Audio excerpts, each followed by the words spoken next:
are now tuned in to the Lineman Lounge, the world's thickest sports podcast, with your hosts, Mike and Evo. Come on, Stan, bitches. This is the Lineman Lounge. I am Sleeveless Mike. The man to my right is Thick Evo, and we are fucking back, baby. It is a terrible Sunday. It looks awful outside here in Cleveland. It is raining like a motherfucker, but I am excited. My guts don't feel great because I went out. We had a couple drinks last night, but I have got a lot of responsibilities today. We got a birthday party, and we got to break down the fucking draft, baby. The draft is over. Teams got better. Everybody got better in some facet. I don't think anybody got worse during the draft, but there are some teams that maybe made some stretches that maybe they shouldn't have. But we're going to break that down today as we kind of get into our countdown towards the NFL season.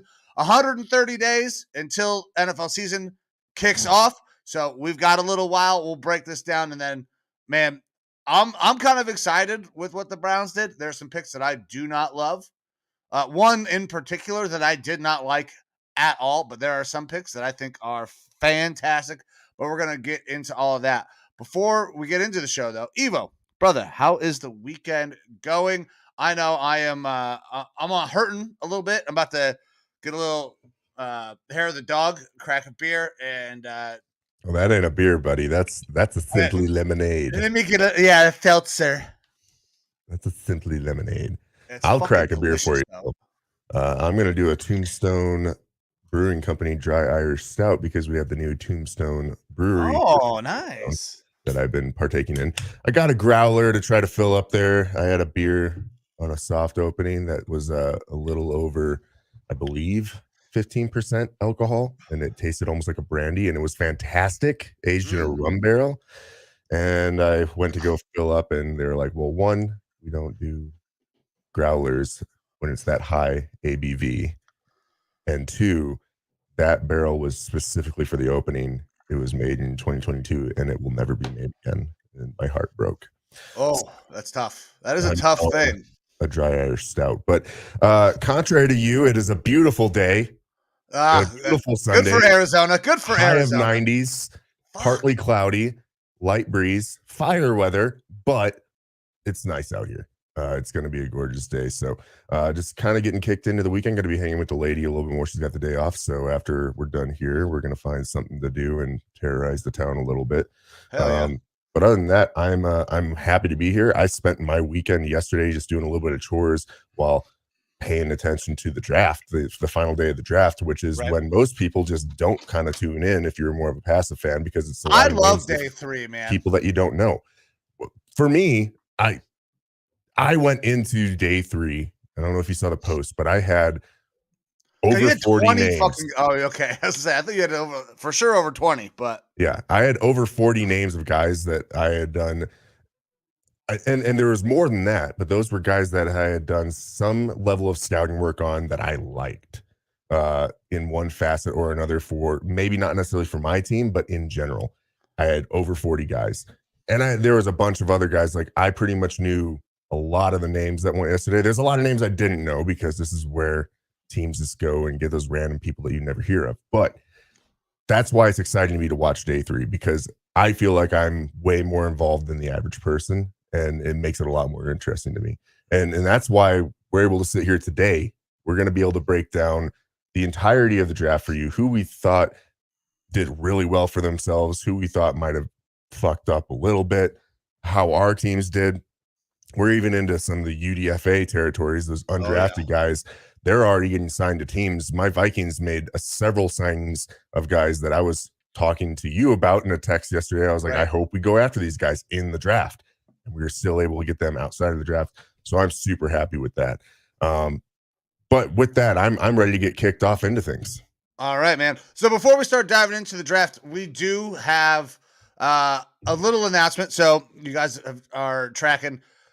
We are sponsoring a Little League baseball team. I am coaching that team. Jerseys are finally in, and we're gonna put these out for public consumption now at this point. I don't love the colors just because they're like fucking Steelers colors, but I do love the fact that our beautiful faces are going to be plastered all over a bunch of little league baseball players because this emblem is fucking huge. Yeah, I was gonna say I don't know if I like that statement, but okay, that's not what I meant. Not what I meant. God, don't get me in trouble, Evo. But I know. I'm just saying, like, it's tough not to because that is a big logo. We are, for better or worse, our faces are all over the chest and tummies. Yeah, of children. That is correct. In Ohio. It's gorgeous, though. It's awesome. First team sponsorship. That's super, super awesome. Something for us to be proud of. Told Mike yesterday that I need a couple of those sent out my way. Yeah, so I got to talk to Dan. Dan is our commissioner. I'm going to try to get a couple more those jerseys made up. You said you'll pay for them. If I'll pay for them, and then you'll pay me back. Whatever, how we do it. But I think we can get a couple more of those. I hope we can get a couple more of those. Yeah, maybe we'll do the back shot next time. Yeah, great. That's exactly what we need. Yep. That's the kind of content we need on this show. It says thickest sports podcast on little boys' stomachs. That's true. It's so goddamn good, though, dude. It's going to be great. I have not yet cut the sleeves off of my coach's shirt, though. So that's going to have to happen. Opening day is next week. We got a doubleheader on opening day. There's no goddamn way I'm wearing a black coach's shirt in the middle of the summer with sleeves on it. Just not happening. Well, we got someone here in the comments saying that they'll get us some jerseys. All right, here we go. Let me know. We'll go back and find out who Facebook user is, and I'll hit you up. But with that, without further ado, are we ready to start diving into the motherfucking draft? Because I think everybody kind of started to figure out this was a foregone conclusion. But Bryce Young goes 1.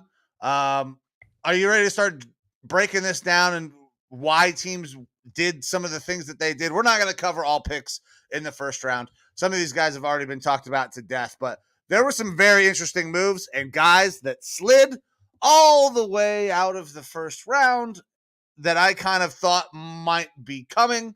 A guy that I was high on his talent. Shut up, Evo. Might be coming? Oh, Jesus Christ. We are going good today, dude. Yeah, we're just clip it. Yeah. Clip it. Producer Amber's going to have a great time with this show. Yeah. But yeah, let's go ahead. We'll jump in. I think talking about the first round and some of the storylines with that is a good way to start off, and then we can jump into the winners and losers overall, or how we feel about certain teams. Because there's definitely, for me, some standouts, some lower end teams that, like you said, I don't know that anyone got worse necessarily, but there's teams that just don't feel like they really did a whole lot for themselves. And then we can get into our teams. So, draft sounder, let's talk about it. We got I missed that during our mock draft, by the way. I know it was tough. Yeah. But we're here in the first round. Like you said, Bryce Young goes 1 overall. That's pretty much what was expected. We got into silly season hardcore there in that last couple days, though, beforehand, right? There was a lot of Reddit posts concerning Will Levis going 1 or 2. Yeah. Insane. Then it was a lot of talk of, are the Texans actually going to take a guy at number 2 to play quarterback? And the logic behind them not taking a guy at 2, it's there, but also you have such a bad franchise. Your GM, if he doesn't hit on this pick, is gone next year. They're not going to get rid of D'Amico. D'Amico is fucking royalty down there in Houston. He is absolute fucking royalty down there.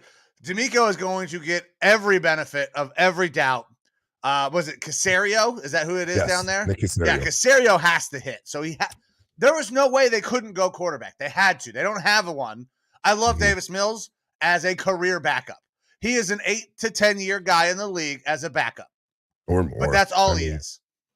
As long as he can keep that neck propped up, he'll be good to go. I do worry about his giraffe neck possibly giving out on him. Yeah.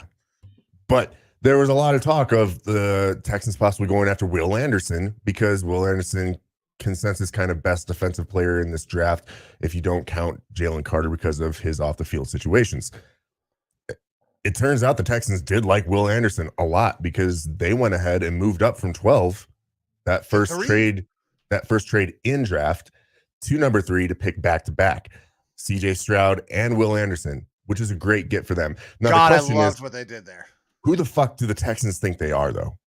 Like, who do they think they were going to control the draft, dude? For sure. But I as much as getting CJ Stroud and Will Anderson, and in general, I think that Houston had themselves a pretty good draft. All right. We'll look at some of the players they got here. If I can get my thing to roll. Yeah, let me pull up teams here. So I got, don't play that fucking video. Nope, stop. Did that come through? No. Okay, good. We're about to hear porno? No. It was the draft video, but I don't want to get dinged with a fucking copyright infringement. All right. All right. So CJ Stroud, Will Anderson go 2 and 3 overall. It's been ridiculous. It's been already great. Sensational. So 2 and 3 overall, CJ Stroud, Will Anderson. Next pick, round 2, we have Juice Scruggs, who's a guy that I like, but not in round 2. Like, Scruggs to me as a center was a round 3 at the highest. I don't even know if I have him that high. I mean, because really, when I was looking at centers, Juice was probably like center number 5 or 6 for me. Yeah. Which there's guys you're talking about center, you don't go that high with a guy who is the 5th or 6th best position player. Only fucking 5 centers were drafted, period, last year. That seemed really, really high for me. It's a tough situation for me. It does look round 2, pick 62 seems very high for me. At the end of the day, like, you have to go get your guy. That's been a theme a lot that you'll hear through the draft. And if they have a higher rating, if they have a higher rating on them, I get it to an extent. Once you get outside of the first round, especially in this draft where it's the drop off is a lot different. Yeah, go get your guy. But you probably could have still gotten him in the 3rd, maybe the 4th, because you were talking about him maybe being your 5th center. I've got JMS, I've got Tittman, I've got even Steve Avila, who obviously went higher because he's got that guard center flexibility.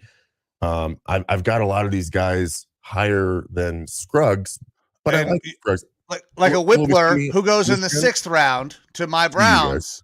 Yeah. Which is great value. I'm not a big Whippler fan, but it's a great value. I'm not a big Whippler guy either, but if we're talking Whippler and Scruggs, a 6th round pick compared to a fucking 2nd rounder? Yeah, and I mean, Whippler, the value is typically ridiculous. Mocked a lot higher than Scruggs. Yeah. But that's us not being NFL talent evaluators. That's the whole draft. You know, everybody as a pundit basically was off on that potentially. Maybe the Texans saw something, but like I said, after that they get Tank Dell. I like Tank Dell. I like Tank Dell too. I don't care how old Tank Dell is. I like Tank Dell. It's not about how old he is, it's about how tiny he is. The guy's a fucking he's a little pocket knife. But Henry Tuoto, I like him as a 5th rounder. He's probably not going to be anything crazy. Xavier Hutchinson in the 6th round was a receiver that I really liked. They have some good picks. Mike's question still is, who the fuck do the Texans think they are to be trading around like that in the 1st round, giving up future firsts like that in order to move up to 3 to get Will Anderson when... Look, I think that this team is on the upward trend for sure. Getting D'Amico, fantastic. The way that they've had heart in a lot of those games last year, fantastic. They got a good quarterback in Stroud, fantastic. They got some weapons down there now. Their running back, I can't think of his name, but I know that you liked him on your fantasy team. Did great for him last year. Oh, God damn it, I just forgot his name. I'm not going back to But the point is that they're a team that is doing the right things to ascend, but they are not ready to compete for a playoff spot next year. No. But what this does is it gives them 2 cornerstones, one on offense, one on defense. They talked about this on the broadcast on ESPN. Like, these are guys that you are expecting. Yes, Damian Pierce. Thank you, Cliff, for tossing that into the comments. I'll give Cliff the credit where it's due. But you got a guy that you set and forget for the next decade is what you're expecting, right? So Yeah. why not go and get that? Because nobody's expecting. I don't think D'Amico's going to fail. Uh, I expect them to at some point be competing for AFC South or division championships here in the next probably 3 years. It's not my happening this thought year. is my thought though here is that they don't have to move up to 3 to get Will Anderson, who is a great cornerstone piece, but you still have guys like Jalen Carter on the board at that point in time. That obviously the Eagles ended up trading up to pick number 9, and they got Jalen Carter. I feel like you're able to move up somewhere further and get a Jalen Carter level talent, or one of those other defensive cornerstone style talents, whether it's a cornerback or whoever, and not have to give up future first round compensation for that. As the Texans, it is great to have Will Anderson, but is Will Anderson essentially worth 2 first round picks? So no, he's not. But I don't think so. he's very good. Like, Sure. there's a reason that he was having that conversation of who is the best defender in this draft, him or Jalen Carter. I do think it probably is Will Anderson because he can do more things. But Maybe, but I think that it is a very bold move by the Texans when they are still in a theoretical rebuild mode where those sorts of first round picks and them having multiple first round picks in multiple years is a very good thing for them. After they got Stroud, there was talks of them taking Will Anderson at 2 and then using pick number 12 to move up and get one of the falling quarterbacks. I could have gotten behind that if they had to trade up, that future capital. But once they got Stroud at 12, I thought you have the option of going after best wide receiver in Smith and Jigba. I thought that would have been great there. I even thought a trade down would have been good to get more future compensation because they could have moved down in the first round and possibly gotten a future first or second from that sort of a move. That would have helped the team more potentially because you're having to build out a full roster, not just 2 positions. right. So we'll see how this works out. Obviously, I think CJ Stroud and Will Anderson are going to be fantastic in this league.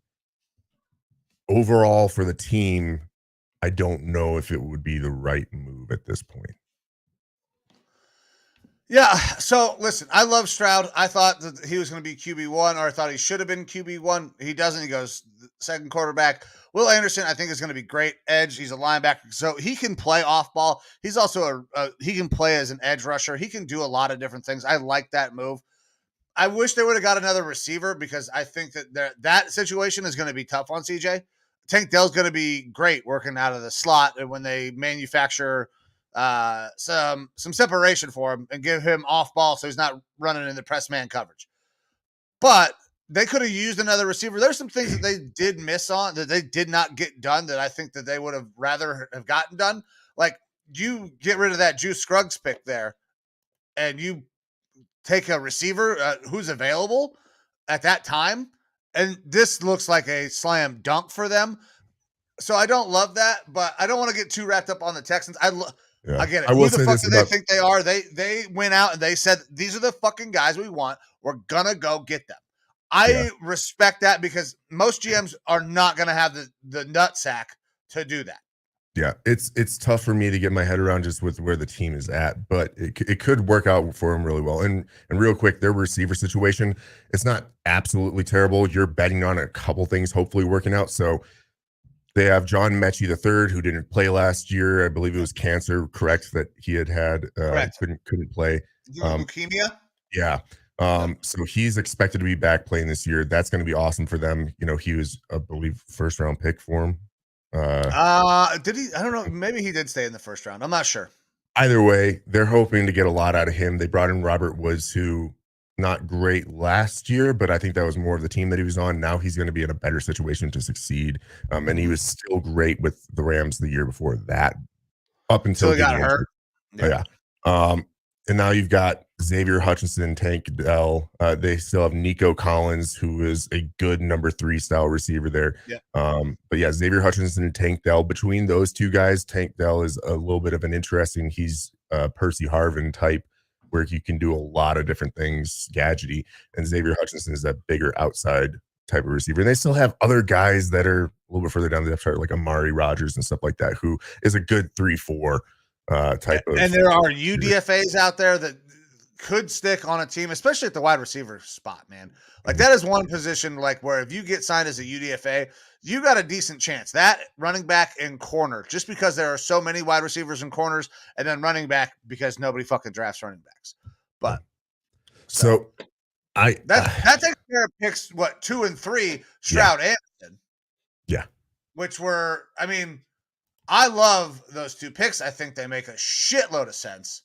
And then we get to pick 4, where the draft took an absolute turn towards the south for Evo and Vikings fans everywhere. Anthony Richardson is the pick. It is not Will Levis. Anthony Richardson, this is a fucking slam dunk. I don't know if old Sexy Torres is watching right now. I'm actually about to text him just to make sure that he can turn this shit on.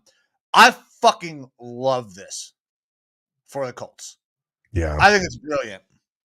Yeah, as much as I was extremely bummed to see Anthony Richardson go off the board, I am happy for him because of the situations he could have gone to. I think that this is one of the best. A better situation would have been with my Vikings, of course, because he could have sat for a year behind Kirk Cousins and have a quarterback guru in KOC, making him into the star that he's going to be. But next best thing here, you have Gardner Minshew to work with, who he has been working out with all offseason, apparently. Him and Gardner are bros. Going to be a hell of a tandem between those two. But Gardner theoretically can start off for you. You can mix in some Richardson as well. And Shane Steichen, coming from the Eagles system, he has done good with quarterbacks wherever he's been. He's going to be able to develop Richardson and probably get a lot of that full potential out of him. And you've already got a pretty solid roster there with the Colts. I think they had an oddly down year last year, heavily due to injuries and things like that. And obviously weird coaching situations going on there. I like of the head coaches that were hired this offseason, Frank Reich to me is probably the best situation. That Carolina entire coaching staff is amazing. Sean Payton, when he's not doing the bong rips, probably is a really good get for the Broncos. But Steichen going to the Colts, that's that other tier, is a hire I really like. And I'm going to be honest, I've got 5 teams in my general winners list. I guess we can kind of call it 4.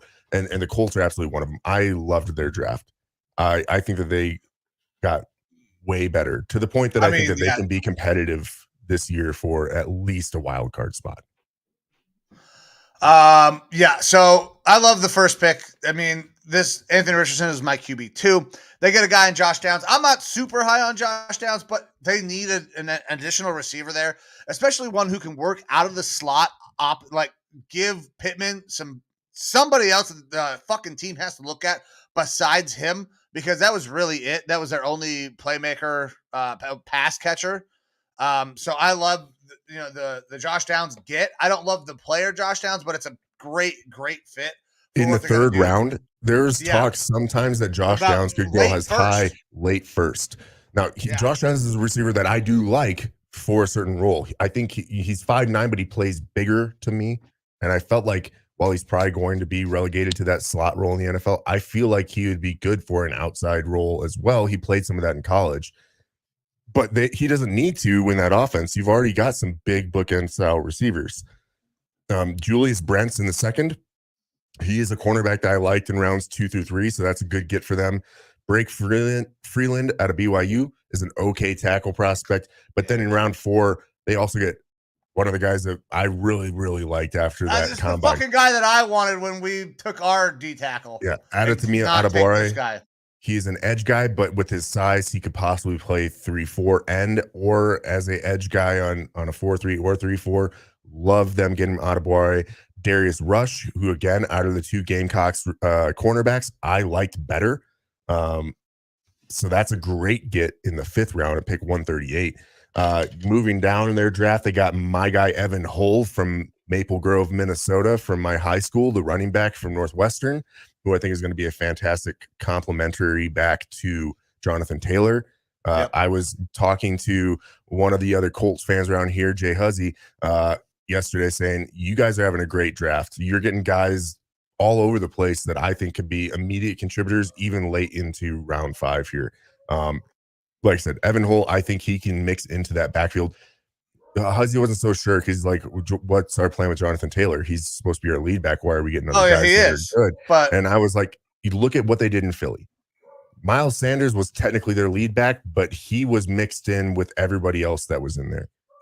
You know, it's not going to be a one back system. It is definitely a platoon. You're going to have a lead back out of that, but they aren't going to get necessarily the lion's share. And that's a good thing for Jonathan Taylor, because after the year that he had 2 years ago, he did not look the same this year.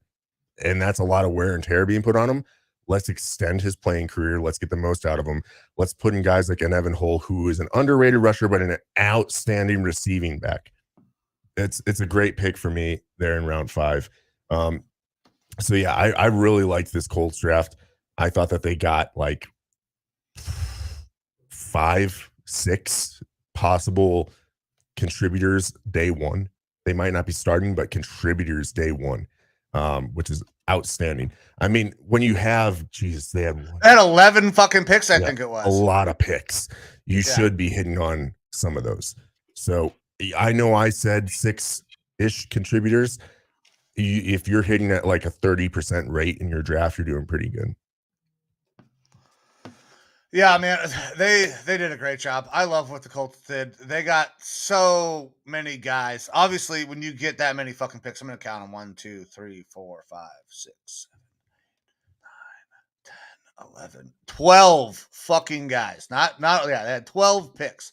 You're going to have an influx of talent, and they got some really good guys. Not everybody has to go in and step in right away. Like an Anthony Richardson has the ability to sit because they have a Gardner Minshew. Evan Hull is not going to come in and take Jonathan Taylor's spot.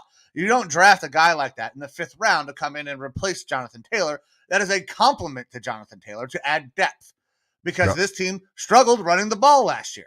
Let me be clear. I think that Richardson has the potential to actually start this year.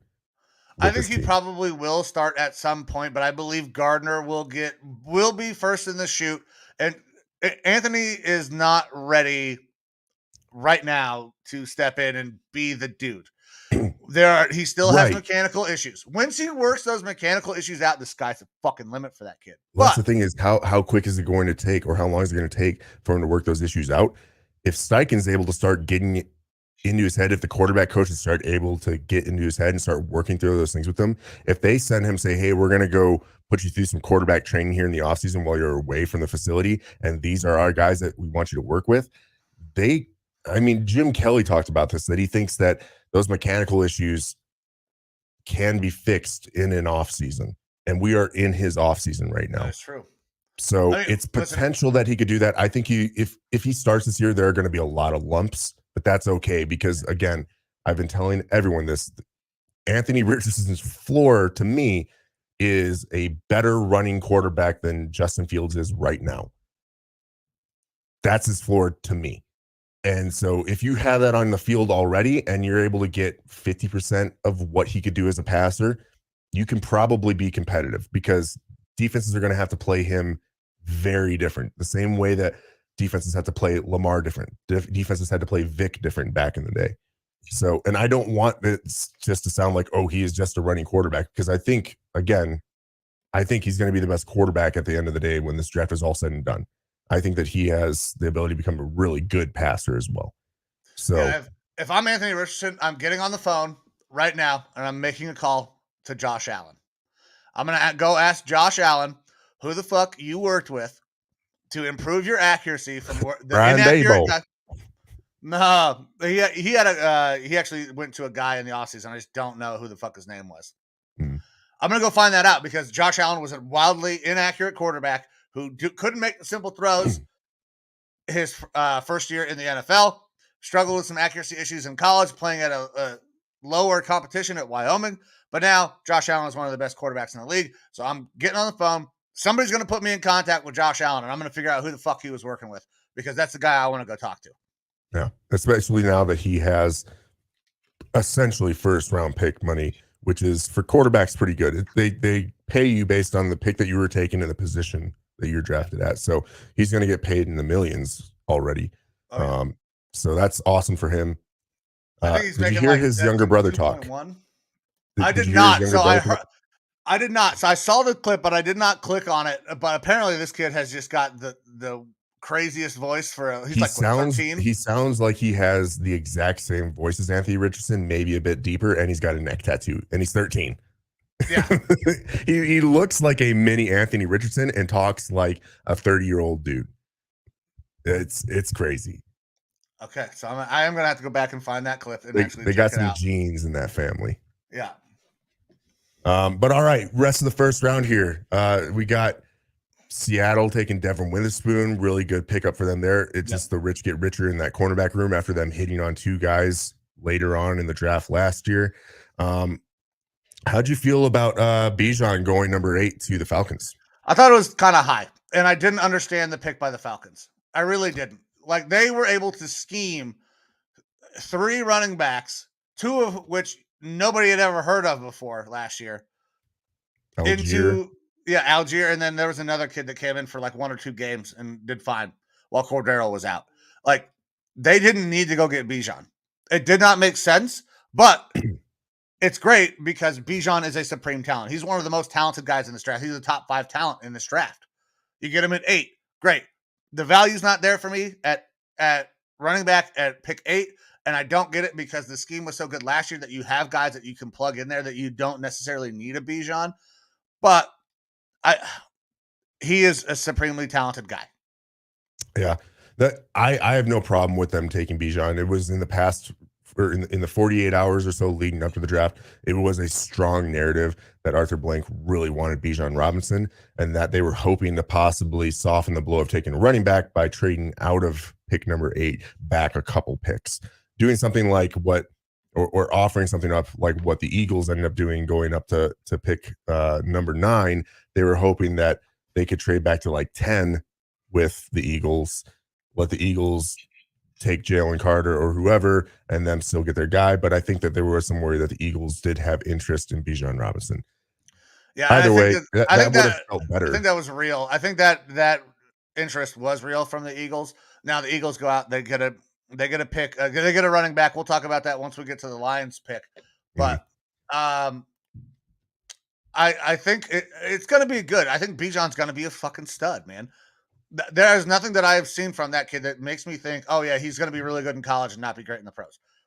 Excellent vision, balance, fucking one cut ability, game breaking speed. Like, he has everything that you want out of a running back.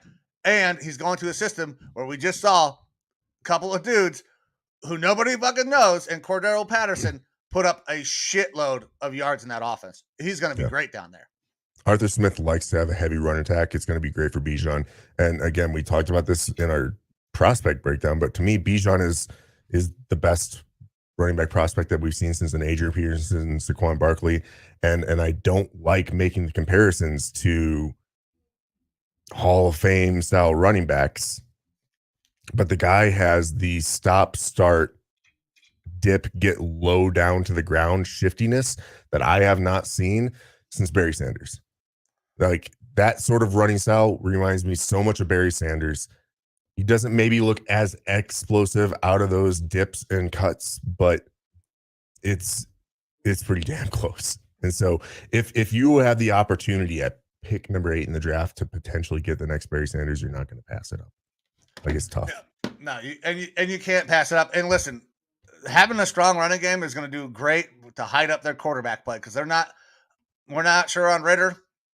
Who else did they signed? Heineke. Mm-hmm. So, I mean, those are guys that are going to need a strong running game that just bolsters your team, make you competitive in the NFC South, which we have no idea how the fuck that thing's going to shake out this year. And overall, the Falcons draft was kind of so-so. Matthew Bergeron in the second. It's an okay tackle prospect. I'm not huge on Zach Harrison, the edge out of Ohio State.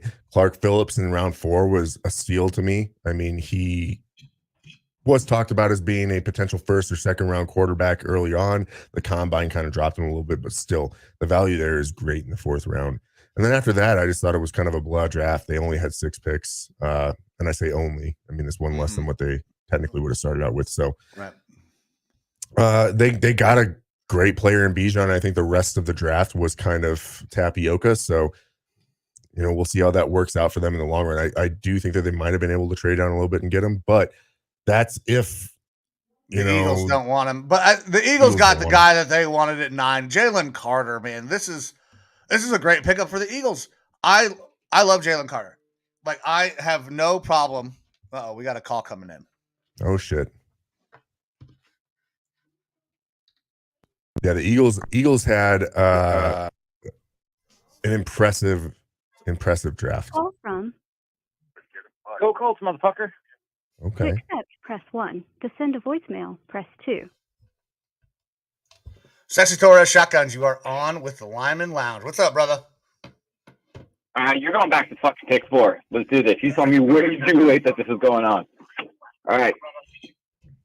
So let's talk about pick 4. Hit the notification bell on YouTube, like everybody else should be doing right now. Hit the notification bell every time we go live. You'll know it. I do. I've already showed you there's an issue with this thing. Anyway, but no more defense mechanisms. Pick 4. Thoughts? Love it. Yeah, we're both in love with it. Okay. I think it's right because you got Gardner in there. Anthony Richardson doesn't have to start right away, but he may be able to, depending on how much he develops. I thought it was fantastic. This is a quarterback of the future for you guys. Gardner, I think, knows that now that he is going to have probably this year, to prove that he can be a starter somewhere in this league. But I don't think Gardner's hanging around. But he's going to be good enough to win you guys some games this year. I don't know if you compete for an AFC South division this year. I think there's gonna be some lumps along the way, but I really liked what you guys did in the draft, and I love the Anthony Richardson pick. I'm so glad you guys went that route instead of the Will Levis route. Okay, so thoughts on, because there was a lot of chatter with the Colts saying that they're going to trade some nonsense on getting pick 1 to get Bryce Young, getting pick 1 to get Will Levis, and all this stuff. How do you guys what's your thoughts on how they went about it and the patient route? Because everyone knows Colts are really dumb when it comes to let's do this and give up everything for XYZ. Give up a first round pick for a Trent Richardson. No, all that stuff was silly season. All that stuff was silly season. All right, that's how you want to start this call? You want to fight? Yeah. I just like bringing that up to you. No, but Evo's right. It was silly season. Them being able to stick at pick 4 and get Anthony Richardson was the best thing that could have happened, in my opinion, for the Colts and Chris Ballard. Him staying pat, being able to get Anthony Richardson. I think Richardson will be the best quarterback out of this draft class. You have to have him in the right situation with the right coaching, and you have to be willing to take the lumps of developing him. But when you do that, you are going to get a gem on the other side. All right. And they were able to do that without moving any assets in order to get potentially the best quarterback out of this draft. So sitting there at 4, having this guy there, it's going to be outstanding. And then to follow it up with a pretty damn good draft the entire rest of the way through, solid moves there by Ballard. Yeah. And when you go back and you consider the last first round quarterbacks taken by the Colts, you got Peyton Manning, Andrew Luck, and now Anthony Richardson. Those other two guys, Peyton Manning was not great his first year. He has the record for the most interceptions in a rookie season. This is an organization that knows that guys are going to take time. They're not going to draft an Anthony Richardson and be like, this guy has to start right away. If he's not special right away, we're going to dump him. The organization has proven track record of getting guys who are supremely talented, but maybe will struggle when they initially start in the league, and then continuing to develop them. And Andrew Luck was a guy, he was like an aberration. He was really good right out the gate, but he also made some bad decisions. I think we'll see a little bit of that with Anthony Richardson as well. But when you consider what that organization has done in the past, I think the sky is the limit for Anthony Richardson, especially because they just got a brand new coaching staff in there. Everything is going to be lined up. They're going to be ready to go. They are all in on this group and with Anthony Richardson. Hell yeah. Dude, it's good to hear good news or good vibes from you guys when it comes to the Colts. You've just been negative. With that said, what did you drink?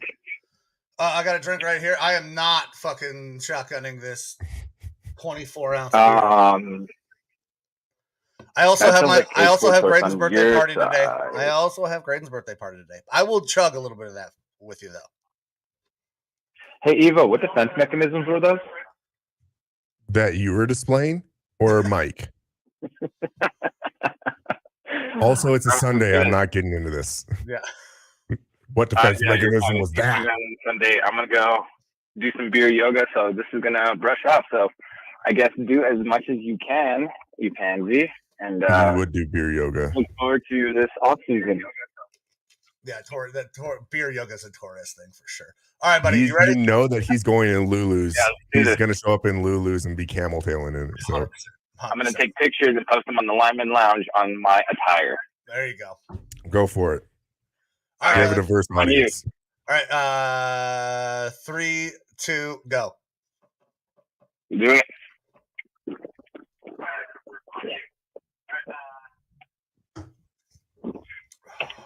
Oh, Jesus Christ. There you go. That's Yeah. my child. Get that up in you. Yep, I gotta go ride a bike to fucking beer yoga in about an hour. Outstanding. All right. Always fun to be on the show, man. Thanks, guys, and I'll stay tuned in. All right, brother. Appreciate it. Later, Taurus. Go Colts! Always nice to have Always good to sexy get a Taurus call. jumping. Oh, Yep. yeah. Always good to get a call from Torres. All right. So we were talking a bit about the Eagles there and their pickups. I think that we should focus on them a little bit more later on because they're pick 1 or 2 in my winners list, and so we can kind of get deep into that when we do that little part of the segment. All right. But a great get there from Jalen to get Jalen Carter. So next off the board, we got a couple of tackles. One guy that I did not love. I was really surprised to see Darnell Wright go above Peter Skoronski. Darnell Wright is a fine tackle. He's fine. I like Wright. A lot of people had him as their highest tackle in this class. I think that he was maybe number 2 or number 3, depending on the situation he went into. Skoronski going second out of that or third out of that tackle group technically makes some sense to me because he's more of a guard and he's going to a Titans team that needs everything along that offensive line, so he can play guard or tackle for him. So that sort of flexibility is nice.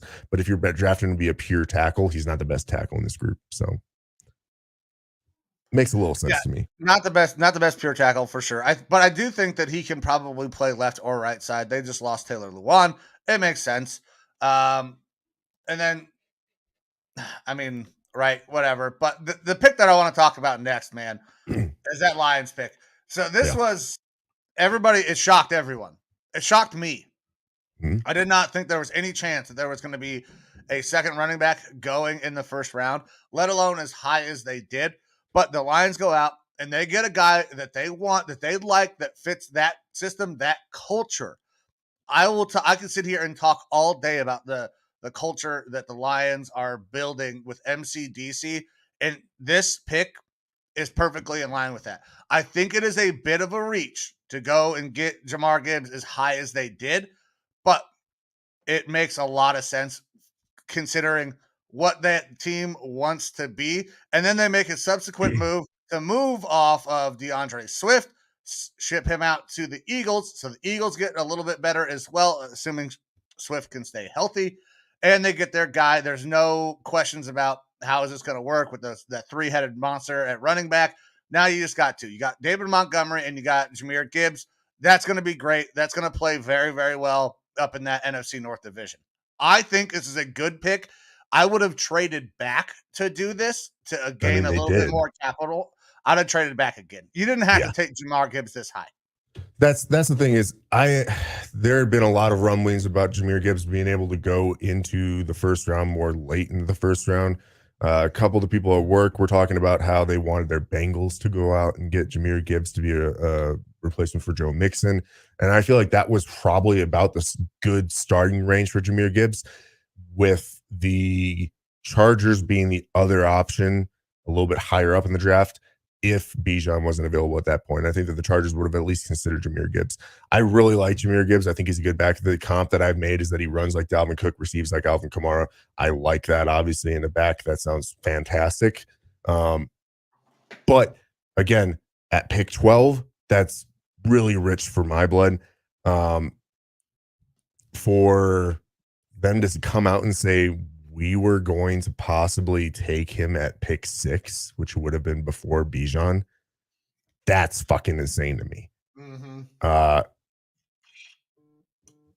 Yeah, if that's true, they're kind of fucking crazy. Now again, GGYG, go get your guy, but you don't take a kicker in the first round like Sebastian Janikowski or something in the Raiders.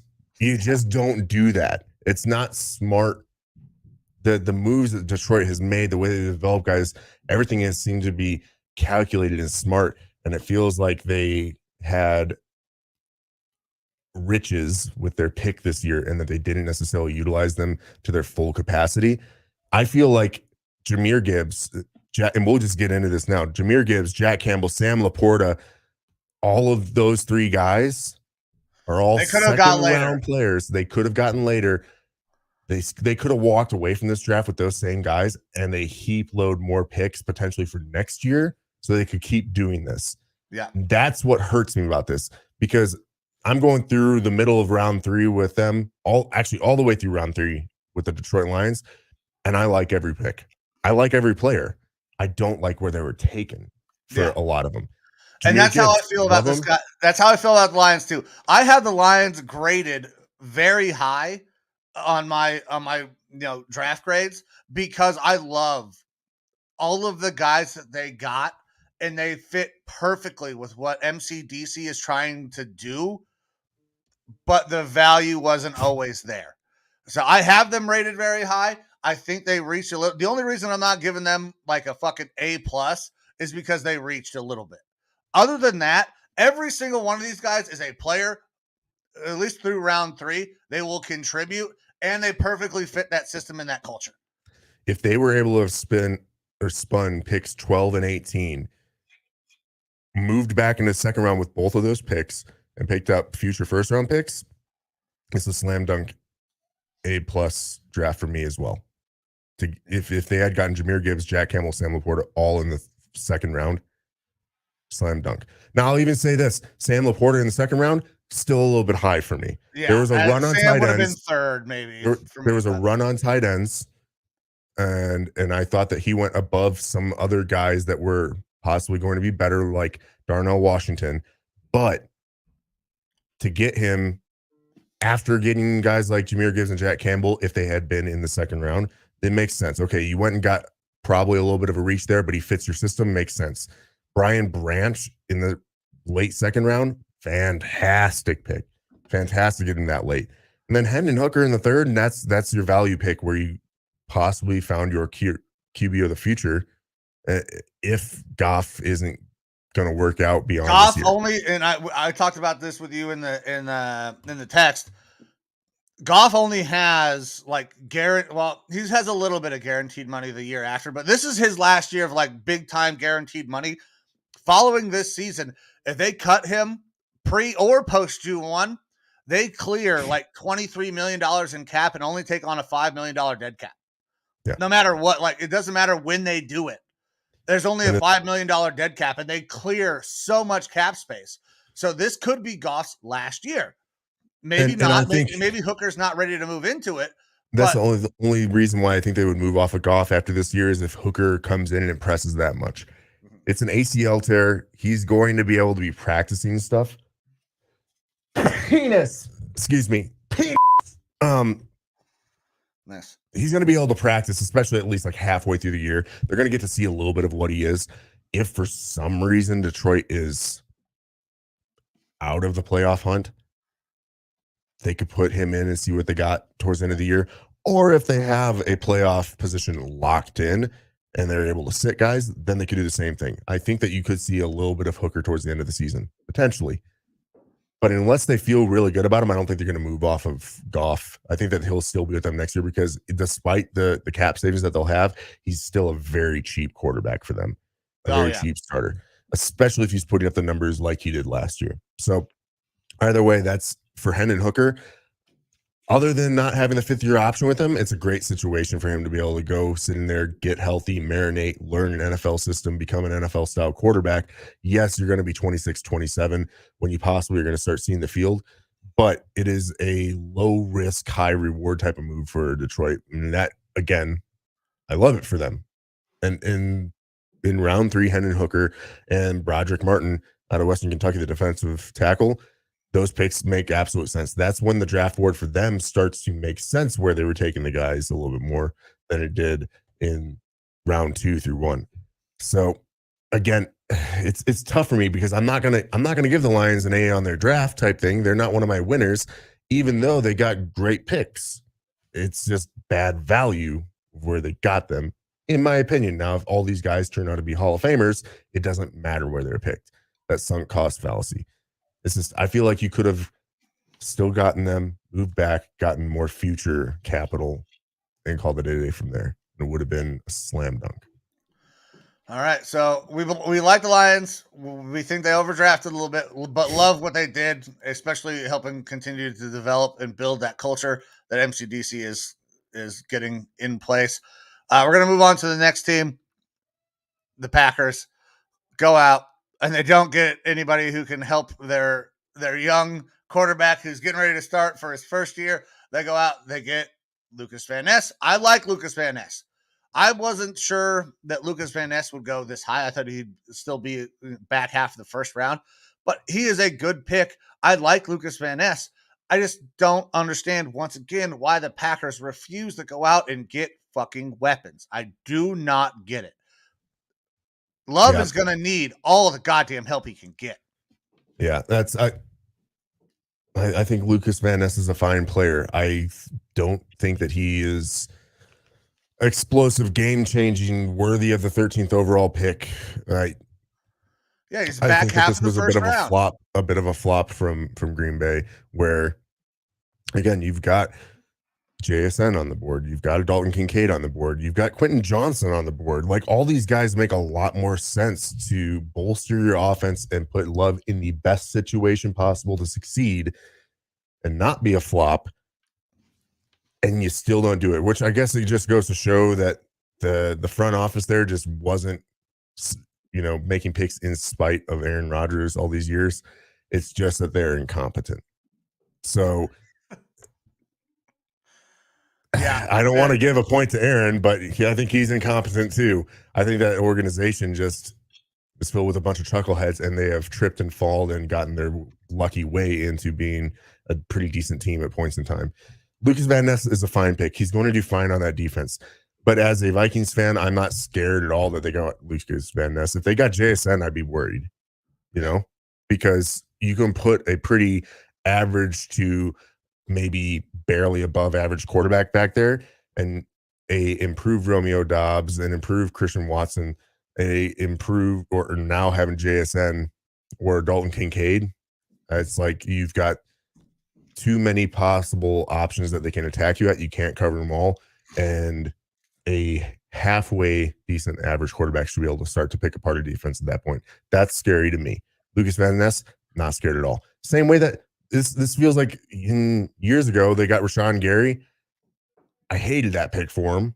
I thought he was so raw. I thought he was so overhyped. It was only last year that he's even shown to be a good player. And I think that he looked good last year. Not great, not worthy of a high first round pick, maybe a late first round pick. It's bad value, in my opinion. And that's what Lucas Van Ness is going to be. Is going to take him. He's never started in college, mind you. He was still a rotational guy. He's got all the athletic talent in the world. He'll be a fine player for them. A fine player. And a fine player isn't worth 13. No, fine player is not worth 13. Fine player is a guy you take in the late first, beginning of the second, somewhere in that range. So I don't love this for them. I don't like their draft at all outside of one player, to be honest. Yeah. So let's break down that draft real quick then. Since we're talking about them, let's go ahead and get to that. Their whole team there. What they did throughout this draft. Stop playing these goddamn videos every time I pull this up. Jesus Christ. So they also had a fuckload of picks 1, 2, 3, 4, Yeah. 5, 6, 7, 8, 9, 10, 11, 12, 13 picks, 4 picks in the 7th round, 2 picks in the 6th, 2 in the 5th, 1 in the 4th, 1 in the 3rd, 2 in the 2nd, 1 in the 1st. A lot of late round picks. And their They get top Lucas Van needs Ness. were tight end and wide receiver. Now they go get a tight end in the 2nd round in a Luke Musgrave, which is an okay pick.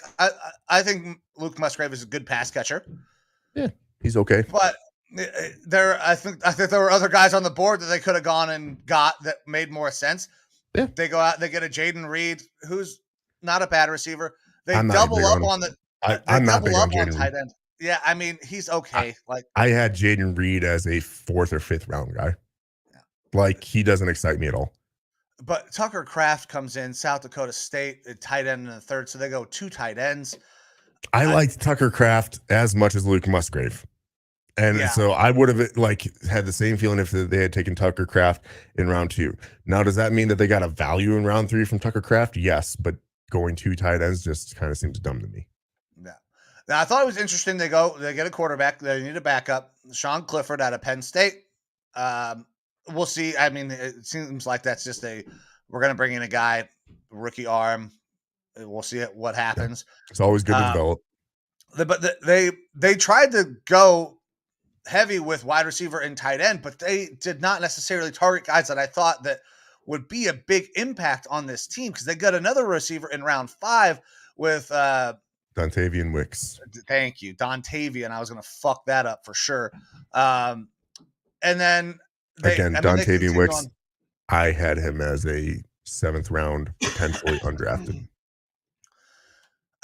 A kicker, fine. Draft a kicker. That's great. Anders Carlson, the brother of Daniel Carlson, the now Raiders kicker, former Vikings draft pick and kicker.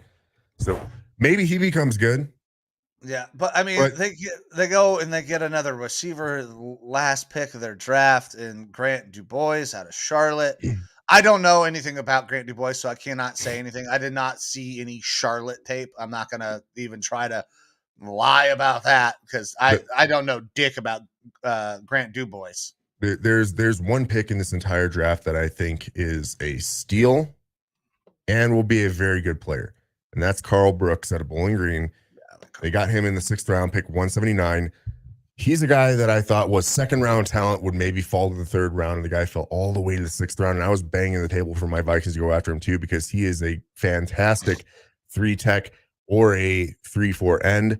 I think that he's going to be very solid. To be completely honest, I don't think he's that far removed from what Lucas Van Ness offers, because Lucas Van Ness offers some interior defensive line versatility. If you're running a 4-3, he could come in as your 3 tech. I don't think that there's that big of a drop off. Bowling Green is a little bit smaller school. I think that is what has hurt Carl Brooks, but his tape is phenomenal. His production was phenomenal. I love Carl Brooks, and I'm very sad that he's with the Packers, because I think that he is actually going to be a big part of their line for the next 5+ years. So that's the one pick that I like from them. And it's not just because I hate the Packers. Like, I just do not like this draft. Like, it is a lot of names. Again, I knew a lot of the names going into this draft. There's a lot of names on here. I don't know who the fuck they are. Yeah. Listen, the Packers do what the Packers do. They don't spend in free agency. They draft considerably well. I mean, they don't do great things. They need fucking weapons on that offense. I don't get it. I'll beat that tape. This is the same reason Aaron was like, get me the fuck out of Green Bay. I got to go get my own guys who are 45 sitting on the fucking couch because you won't get me anybody else. I can understand Aaron's frustration with that situation. And if you're Jordan Love, you're going to be like, hey, guys, I know we drafted a couple of dudes last year. We got a couple guys this year. But like, where's my stud? Where is my dude? Is Christian Watkins turned into that guy? I don't know. Maybe. I was high on Christian Watkins last year, but it didn't really pan out the way I thought. He struggled with drops really badly at the beginning of the season. So I don't get why it all turned out. Christian Watson became a one-trick pony. And that was just the deep ball. Yeah. But all right, we'll get off the Packers for a second, and we're going to move on to the Steelers. So this is a pick that I love for the Steelers, and I am a well-renowned Steelers hater. Broderick Jones was not high on my tackle list at all, especially playing in this division. Broderick Jones is going to struggle mightily with guys who are really good at converting speed to power. And he is going to run into that in fucking spades in the AFC North. Basically, every team in the AFC North has a pass rusher that is really goddamn good at converting speed to power. And that is one massive thing that Broderick Jones struggles at. He is not going to be able to hold up to that. So I love this pick for the Steelers because I am a Steelers hater. However, outside of that, I thought they did a pretty goddamn good job, which hurts to say, but that pick, as a Steelers hater, I loved. What's your opinion on Broderick Jones right here for the Steelers? I actually like Broderick Jones. I think that he's very raw, and that with correct development that he could be one of the better tackles in this draft. There's been a lot of that sentiment kind of passed around in league circles that the guy has the potential to be one of those top 2 or 3 tackles in the draft with a little bit more development. It's just that he has too much raw power unrefined at this point. So you're taking a little bit of a chance on him, but at bait for the Steelers, tackle, there is a possibility of them going for a guy with second round and get a tackle. I thought that the flip flop like a robot. A carcass.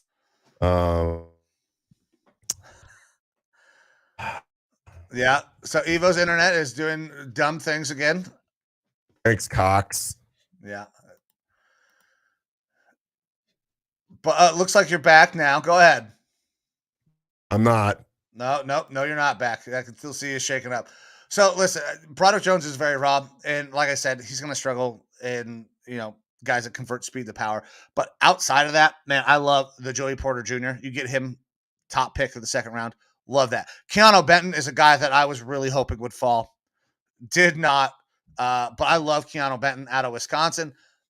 Darnell Washington.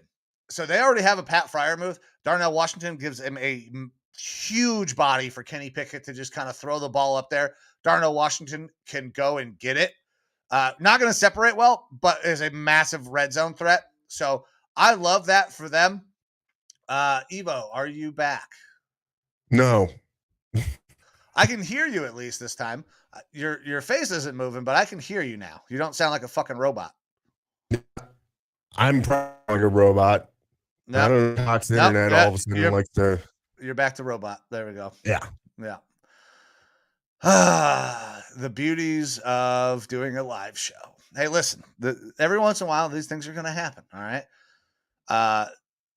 We do a fairly decent job of making sure that all of our things are working. But hey, listen, I know how that internet down there in South Arizona is, and it ain't fucking good. Mm-hmm. So, there we go. I got you.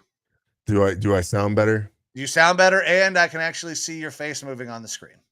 So as I sit here doing ping tests, it looks okay right now. But we're going from 30 millisecond ping, which is not great, to 600. So fuck Cox. I have everything internet-wise turned off in this fucking house, so I know that I'm not doing any of that shit. Anyways, I like Broderick Jones. I think that he's a good developmental guy. I thought that they possibly could have gone tackle in round 2 instead of their round 2 pick, bringing in the legacy guy in Porter. Easily these picks could have been flip-flop for me, and I would have thought it was great. So getting Broderick Jones as a not necessarily developmental talent, I think that he'll probably turn into a solid left tackle for him. And getting Joey Porter in the second, I actually have them as one of the winners in my draft as well. All right. So you're higher on Broderick than I am, but what about Keanu Benton, guy that you like? Darnell Washington, guy that you like as well? Yes. Let me pull those guys up here or not those guys, but the Steelers real quick. All right. So Keanu Benton, yes, out of Wisconsin. I loved him as a second round guy. I thought he was one of the better interior guys. There's talks late of him possibly going late first round. That's the sort of talent that I think he is. Great get for them. Darnell Washington in the third, also a bit of a steal. I love Darnell Washington as that big 6'7", big ass wingspan red zone target, being able to block as well. He's the 7th offensive lineman. Nick Herbig in the 4th round. I'm not a big fan of him, Yeah, so I'm but I not. feel That's like why I didn't bring him up. He's okay. he's getting to play the TJ Watt light role a little bit. He could rotate in for TJ Watt and get a little bit of the production that he was getting. If you're using Herbig just only as a situational pass rusher, that's good value there in the fourth. Corey Trice Jr. out of Purdue, cornerback, I really liked. He fell because of injury, but the guy I feel like has second, third round talent as a cornerback as long as he's able to stay healthy. And then I don't know anything about Spencer Anderson out of Maryland, but their other 6 picks, honestly, I'm very happy with the Steelers draft. 6 of their 7 picks to me, solid. So for Actually, me, excuse me, 5 of their 6 picks. Excuse me. I would go 4. I mean, Herwig is okay. But I'm not a Broderick In Jones the fan, 4th so round, we'll I see. like it. I'm excited to see Broderick Jones in his first game up against Myles Garrett, because you want to talk about a guy that converts speed to power. Myles Garrett might be the best in the NFL at doing that. Maybe Aaron Donald, but it's going to be interesting to see how that shakes out. But let's get back into the rest of these fucking picks as we go down. So some of these guys, we're not going to necessarily hit on and talk about, but I thought it was I don't think we need to interesting. go over every single pick. No, I don't think so either. But listen, so we get to pick 16, 17. We see, a couple corners go off the board here. Emmanuel Forbes out of Mississippi State going over Christian Gonzalez, to me, was fucking wild. I did not understand what happened there. Yeah, that's a team focusing on the tape over the other measurables. Emmanuel Forbes, like the thinnest, lightest cornerback to go in the draft in a long time. He's looks bigger than he actually is, but I think he was like 160 something. Yeah, 166, I believe, is what he was. But if you put on the film, he is such a ball hawk. He is a fantastic player. That's the problem, is that you are taking an outlier as far as his size, but his tape is fantastic. So the Commanders obviously fell in love with that tape and were willing to take him over guys like Deontay Banks or Christian Gonzalez. There's some people out there that think Christian Gonzalez is going to be a bust. I'm not necessarily one of them. I did have Deontay Banks as my second ranked corner in this class after Devin Witherspoon, then Christian Gonzalez, and then Emmanuel Forbes. So those guys all going in the first round makes a lot of sense. The order, I think that's just team specific as to who they thought was better or worse. I think after Devin Witherspoon that you kind of have a wash of who you want. I mean, Joey Porter's in there as well in that top 5 grouping, and I'm really surprised that Joey Porter didn't go in the first. I would have taken him probably over Forbes personally, but that's because Forbes is probably going to be relegated to that slot role in the NFL, and I don't like limiting down what the cornerback can do when you're taking him in the first. But it was an interesting pick there. I think the Patriots are going to love Christian Gonzalez. I am not one of those people that think Christian Gonzalez is going to be a bust. Now, do I think he is a super stud that's going to be a lockdown guy? No, but you put him in the Bill Belichick defense, he's going to do just fucking fine. I think that's a great get for them. But it was interesting to see Emmanuel Forbes go over a Christian Gonzalez for me. Yeah, Forbes definitely seemed like a more of a late first or early second round type guy just because of the size questions. But I can get behind it if Washington was really in love with his tape. Gonzalez going 17 to the Patriots, I think it'll work out pretty well for him. He's a good Belichick player. Yeah. 18, Jack Campbell. I mean, we already talked about that. The Lions. I love what they did. Jack Campbell was drafted too high, but I fucking love Jack Campbell. I was really hoping people were like, "Oh, this type of linebacker doesn't exist in the NFL anymore. We're gonna slide him down the board, and the Browns could fucking jump in there and go move up and take him." Yeah. But that didn't happen. People love Jack Campbell. Like, listen, that linebacker does not exist in the NFL right now. I don't know any guys that are built like Jack Campbell that still goddamn play in the NFL. I cannot wait to see that kid. I don't know if I can think of any.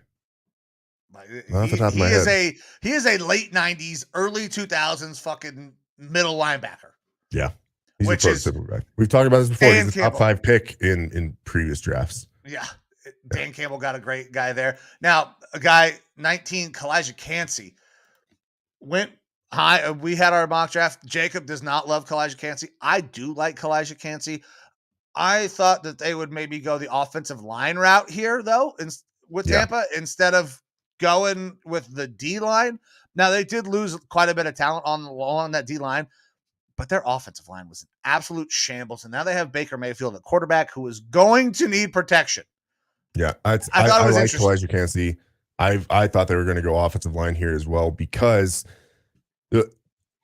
my Vikings were a testament. You can have a bad defense and a good offense. You can still be competitive and make it to the playoffs. There's offensive pieces out there for the Buccaneers. I mean, they've got little pieces sprinkled here and there on the entire team. But if you want to succeed, you have to give your quarterback a chance to do something, whether it's Baker Mayfield or Kyle Trask. And not having an offensive line means they are going to fail miserably. So invest in the offensive line. I figured they would do that. They did not do that. Elijah Cansey would be a fun player for them, but I feel like, again, this is kind of like, when you get the NASCAR, they just get stickers kind of placed everywhere, but it doesn't fill up the entire car, or like someone who doesn't have a lot of sponsorships. I feel like that's what this Buccaneers team is. They've got a lot of little pieces here and there, and it's like, oh, cool, you're sponsored by Trojan condoms, but it takes up an eighth of your quarter panel, and obviously no one else likes you. Like, they needed to build up from the ground up, and I don't know that they really did that. I mean, yes, I like the trench play here, but I still feel like better value would have been going offensive line. Yeah. Well, and if you get a Trojan Magnum's sponsorship, it'll cover 1/7 instead of 1/8 of your car. But, whatever. I like Elijah Cansey. I really was surprised that they did not go offensive line, though. But finally, we get into the the late first round. Finally, we start seeing some wide receivers come off the board, and they went fucking quick. Jackson Smith and Jigba going to Seattle is an absolute steal. They got a dude who can operate. Thank you. Producer Amber coming in with the beer, helping me out. Production team. That's right. Jackson Smith and Jigba is going to be able to work out of the slot fantastically. He can also play outside if you want to kick Tyler Lockett into the slot. They have a very good wide receiver core up there for Geno Smith, who is going to be there for a little while. I love this pick for them. And if they do decide to move on from Tyler Lockett, the perfect replacement is Jackson Smith and Jigba. He's a little bit bigger. He's not quite as fast, but I think he is a better route runner. And I know he's got a better fucking 3-cone drill. Yeah. So he will separate for sure. It's a great fit for JSN to go here, because I think you still have another 2, maybe 3 years of Lockett being a good competitive wide receiver for you, where JSN and Lockett kind of intermingle between that number 2, number 3 guy. They're completely interchangeable for those couple of years. And then when you have to move on from Lockett, you already have an heir apparent. You have a guy who's developed into a super solid receiver. It's a great pick for them. It's adding more to that offense. Seattle, great draft. One of my winners as well. But next you have Quentin Johnson. Yeah, I don't love this because they already have this receiver on this team. Now, granted, Mike Williams is often hurt. So this is a nice little replacement for when Mike Williams is not there. Keenan Allen was hurt most of last year as well. And he's getting older. They need a guy who can be there a little more often. But this is Mike Williams, like almost identical twin. Like they do the exact same fucking things. Which is, I love Mike Williams. He's great, especially if you are a fantasy player. Mike Williams is fucking fantastic when he's healthy. So I like Quentin Johnson, not as much as I like some other guys. I don't know why he was in that conversation for being the number 1 wide receiver. It should have always been JSN. Because he's the only X that was viewed as a first-round talent. That boosts his status up a little bit. I'll say this about Quentin Johnson. I like him as a prospect. I think that he could develop really nicely into maybe not a number 1 receiver on our team, but I think that he is going to be a number 1 X style receiver. That is a fantastic number 2. I think that's his top end. I have no problem with TCU product going here to San Diego LA. Still get that fucked up all the time. I still view the Chargers as a San Diego team. I can't fathom them being in LA yet. But I like him going there. If you have Keenan Allen, Mike Williams, and Quentin Johnson all out on the field, that is a huge matchup nightmare. They're all big guys. They're all decent. I mean, Quentin Johnson needs to work on his route running some. He has a little bit more dynamicism to him than those other guys. But like Keenan Allen is one of the best route runners in football. Yes. It's a replacement though for Keenan Allen because I believe Keenan Allen is going to be 33 this year. And I think this is the last year of his deal as well. Yeah. So you have an easy replacement after a year or so, Quentin Johnson moving into that role. I think he's a solid receiver. I've got no problem with this. I could have seen them going with any of those receivers available here, and it would have made sense to me. Even if they had gone tight end, it would have made sense to me. Just getting more receiving and weapons out there for Herbert is a positive move. Hint, hint, kick, Packers, take care of your quarterback. Yeah. It'll pay dividends. Yep, sure will. And the receiver run continues. Ravens go out, they get Zay Flowers. I like this for them. I don't like saying that, but Zay Flowers is going to slot in. I think he's going to slot in pretty nicely into a slot receiver role because obviously OBJ is going to be on the outside. I don't know how many 3 wide receiver sets they're going to really be in. They're going to play a lot of 2 tight end sets for the most part. That's what they always do, especially with Lamar back. So I think he gives you a nice little option. That's not the guy I would have taken in that role. I would have taken the guys that you took, that the Vikings took at 23 in Jordan Addison. I like Jordan Addison more than I like Zay Flowers. And I think that you guys got a great pickup here in Jordan Addison to come in and be a replacement for, God damn it, I just forgot. Adam Thielen. Yep. Now, I don't like Zay Flowers as much as the next guy. I have not talked shit about Zay Flowers because I knew that he was potentially a guy that we could bring in. And if I needed to pivot real quick, I wanted to not actually have to do that pivot publicly. But I'm not a huge Zay Flowers fan. I like his game as a mid to late second round, maybe third round guy. I'm going to be completely honest. And so him going to the Ravens, cool. You're a B, C level receiver to me. I think that he fits in as a good number 3 or a slot guy. I think that he's way overvalued. So I understand that you don't like him going to the Ravens. I think it's actually a decent thing for the Ravens because it's not that big of a weapon. Like he's not going to be able to produce as a weapon like he did in college in the pros. I don't think that's going to translate. I think you're going to see it every now and then. I think that he's going to turn into more of a Marquise Brown type of, this guy's got talent, but he doesn't become a whole lot. So that's the feeling that I get. I feel like the Ravens are a breeding ground for that sort of thing to happen. I'm not predicting good things for the Ravens this year, to be completely honest. Like, yes, they got Lamar back. He did sign his contract, 5 years. We didn't really talk about that yet. Come on, keep doing it. They got OBJ. He's old. Put it into my blood.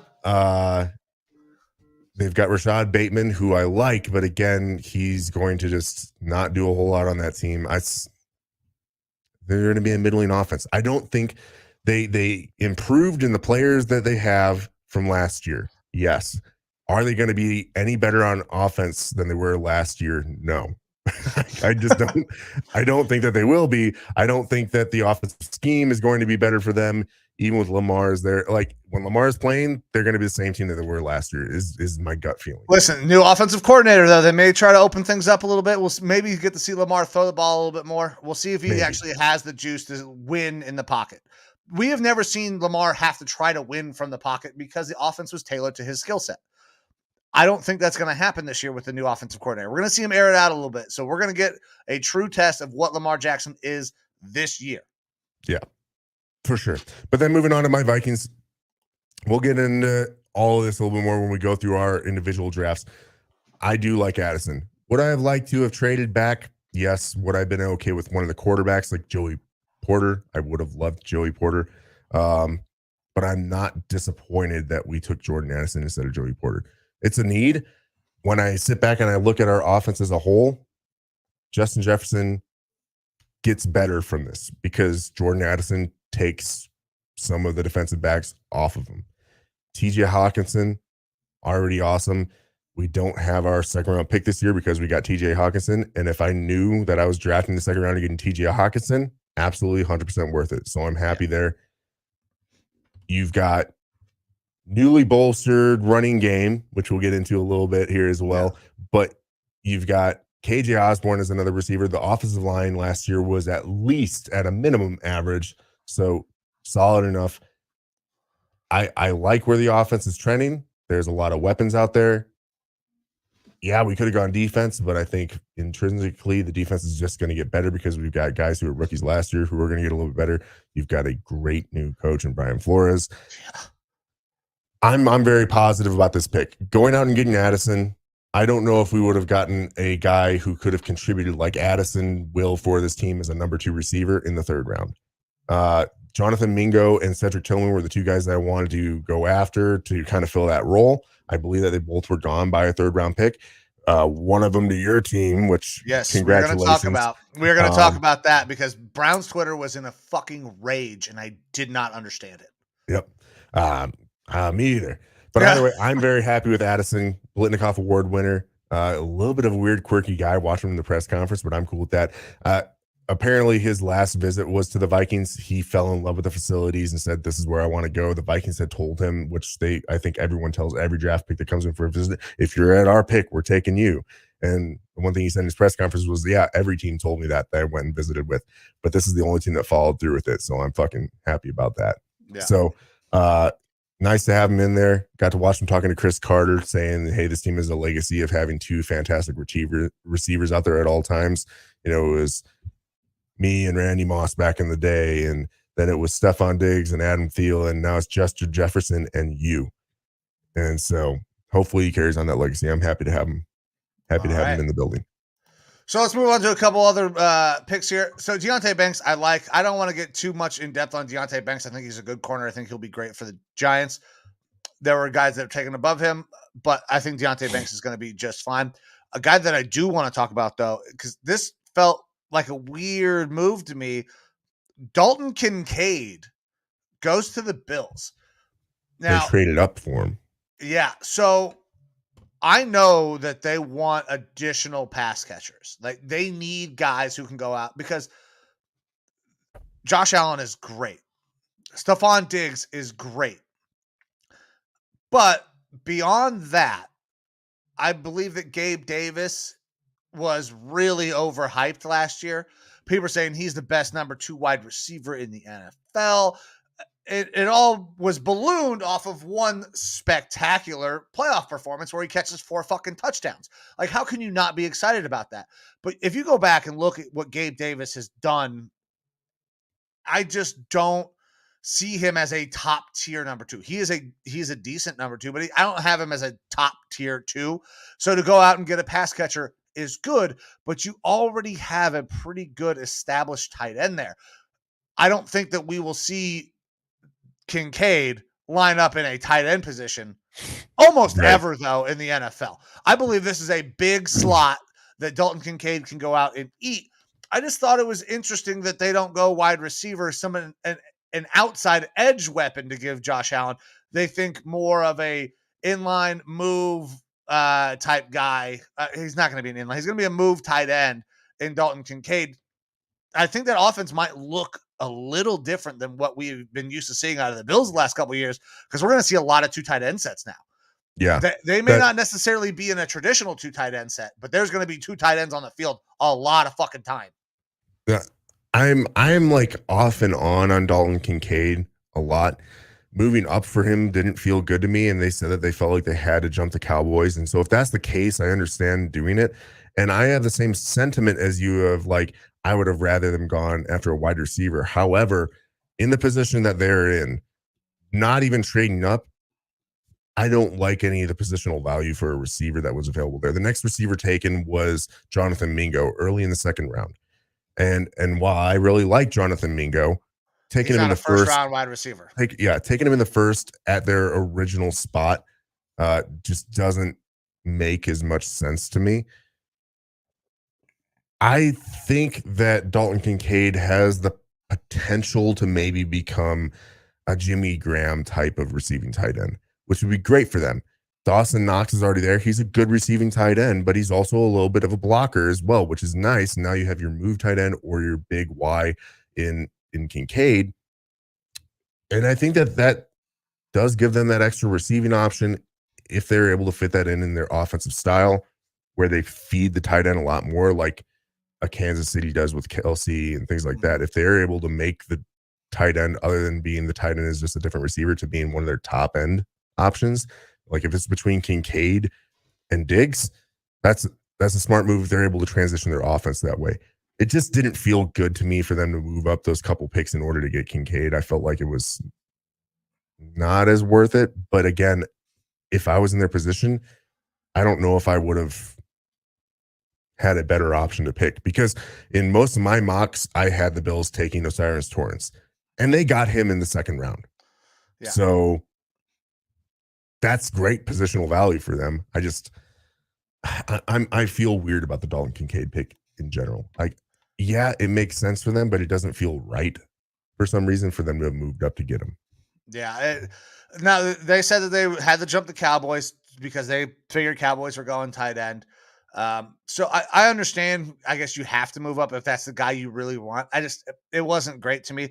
But let's talk about that Cowboys pick, because listen, I like Mozzie Smith, but I don't necessarily know that I love Mozzie Smith right here. It's going to give him a big guy in the middle to help clog up lanes. But I felt like they needed other things than a big, like 1-0 tech in the middle of that defense. Like, give me a fucking corner. Give me a safety. Obviously, there are other tight ends. You could have gone with a Mike there if you really wanted to. That offensive line is getting very, very old. There are still really good offensive linemen on the board, like an Osiris Torrance that you talked about at this point. And they didn't do it. Like, I like Mozzie Smith. This was too high for me for Mozzie Smith, though, for sure. So I think this is one of the spots that draft pundits probably had a little bit wrong, and we're getting closer to getting right towards the end. Mozzie Smith was getting mocked in the late part of the first round the past week or two quite a bit. And I do like Mozzie Smith as well. I thought that he was a mid to early second round pick. And so once we get past like the first 15 or so picks in the first round, everyone else starts to fall into the second round category for me personally, where I can see some of the flexibility of these guys working their way up into the first round if a team really likes what they bring. And with Mozzie Smith, and listening to some interviews with him on Sirius XM over the past 24 hours, the thought between the Cowboys going out and getting him is, yeah, I see the face. Yeah, I'm getting fucked again, aren't I? Yeah. There you go. No, you might. Are you back? I might be back a little bit. I have 2 bars instead of 3 bars. The thought process behind getting Mozzie Smith is they're not going to allow the Eagles to have guys like Jalen Hurts going and sneaking up the middle on us anymore. We are going to add a big space eater in the middle, so that way it's not a problem. And I get that. I get that sort of sentiment. They actually had a bad rush defense last year, especially up the middle, when they were having guys run between the tackles around the guards. It was a problem for the Dallas Cowboys. So this kind of creates that space eater sentiment in the middle of their line, much like the defensive tackle that you guys got from my Vikings here in free agency. I feel like Mozzie is my comparison there, that they're the same type of player. Is it a little bit high for him? Yes. But again, once we get in the late first round, those guys to me have second round grades for the most part as well. Okay. All right. So moving on to the next one. And I got to talk about this because, listen, I got this pick during the mock draft. It was a fucking easy slam dunk. Osiris Torrance is still on the board right here. I am the Jacksonville Jaguars. I should take fucking Osiris Torrance. That is exactly who I should take. But that's not who we took. Anton Harris, tackle out of Oklahoma. This is a miss.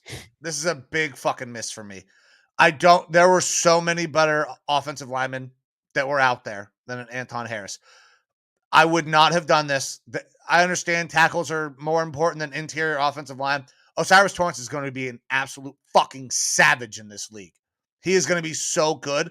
I would not have gone tackle here with Anton Harris. I'd have gone interior.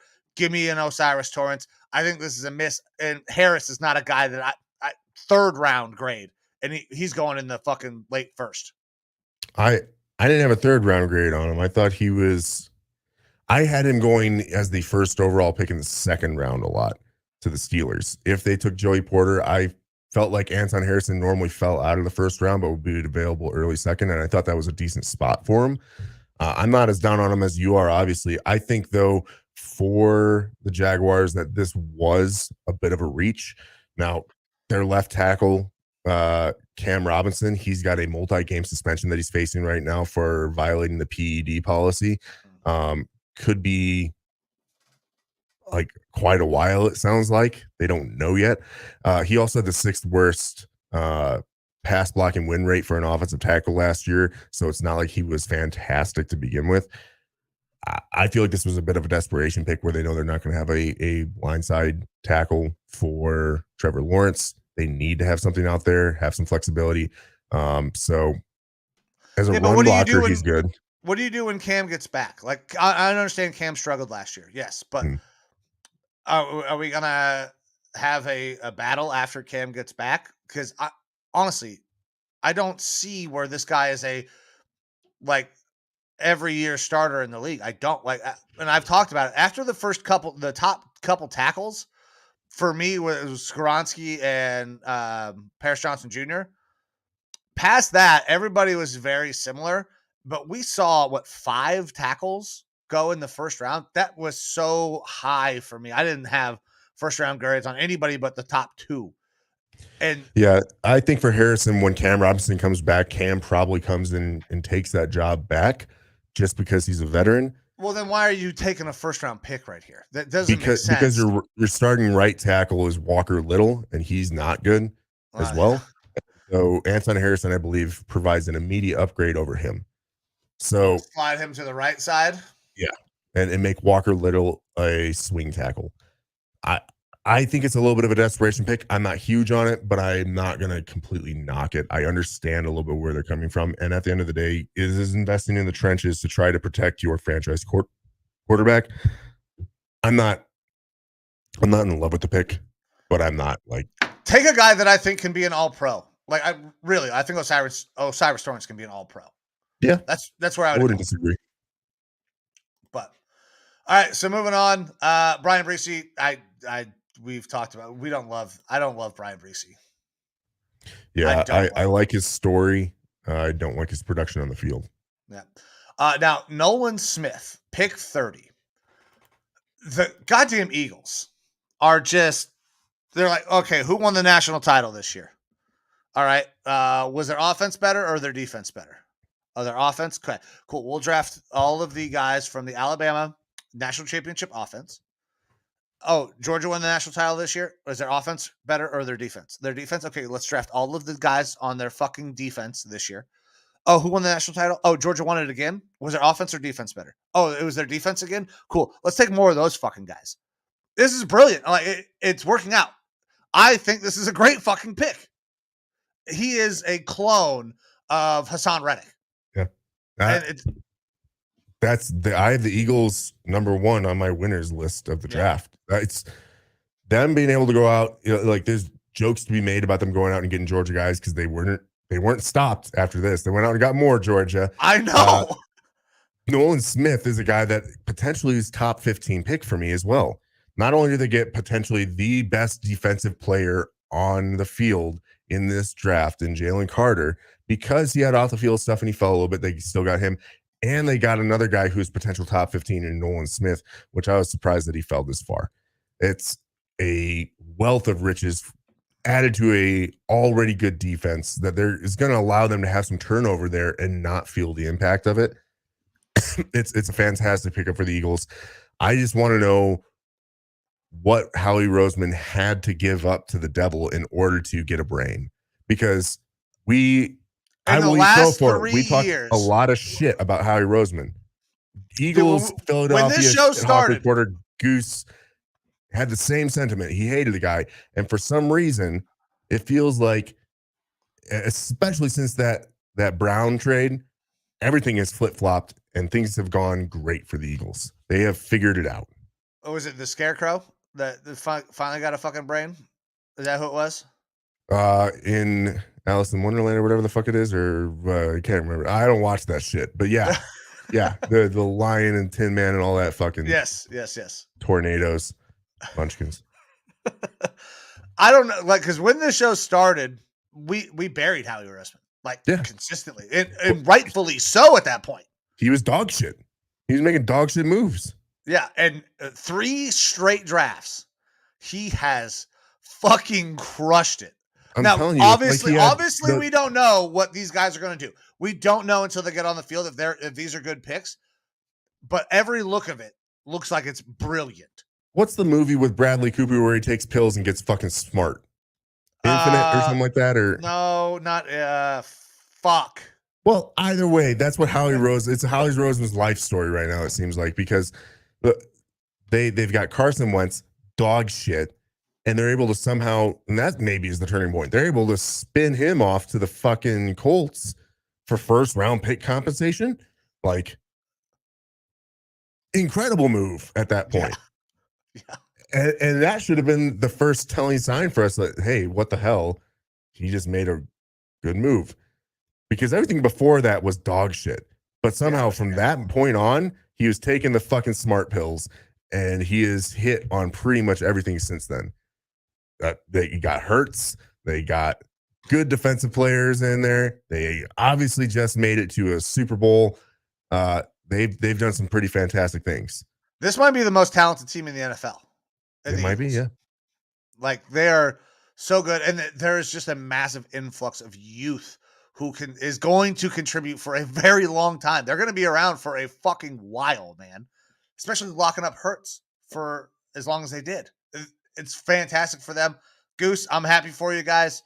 I don't know how Howie Roseman did it, but he has fucking figured out a way. Yeah. And then last pick, I mean, I don't have a lot to say about Felix and New DK. Uzama. Uzama, yeah. Who's a brother? He's got Uzama, another Uzama brother's tight end in the league. TJ Uzama. Yeah. Something J Uzama. CJ Uzama. It's okay. I thought they would go if there was a wide receiver on the board. I thought that's where they were going to go. But that run of 20 through 24 kind of, I think, took that out of play for him. Yeah. I like Felix. I think he's a decent spot. I had him slotted in here in some of my mock drafts as the last pick going to the Chiefs. It makes sense in a lot of ways. So I don't have a problem with him going here. Relatively solid overall. But that's kind of the first round. Like I said, it was a weird first round. It was really shaken up there in the top half.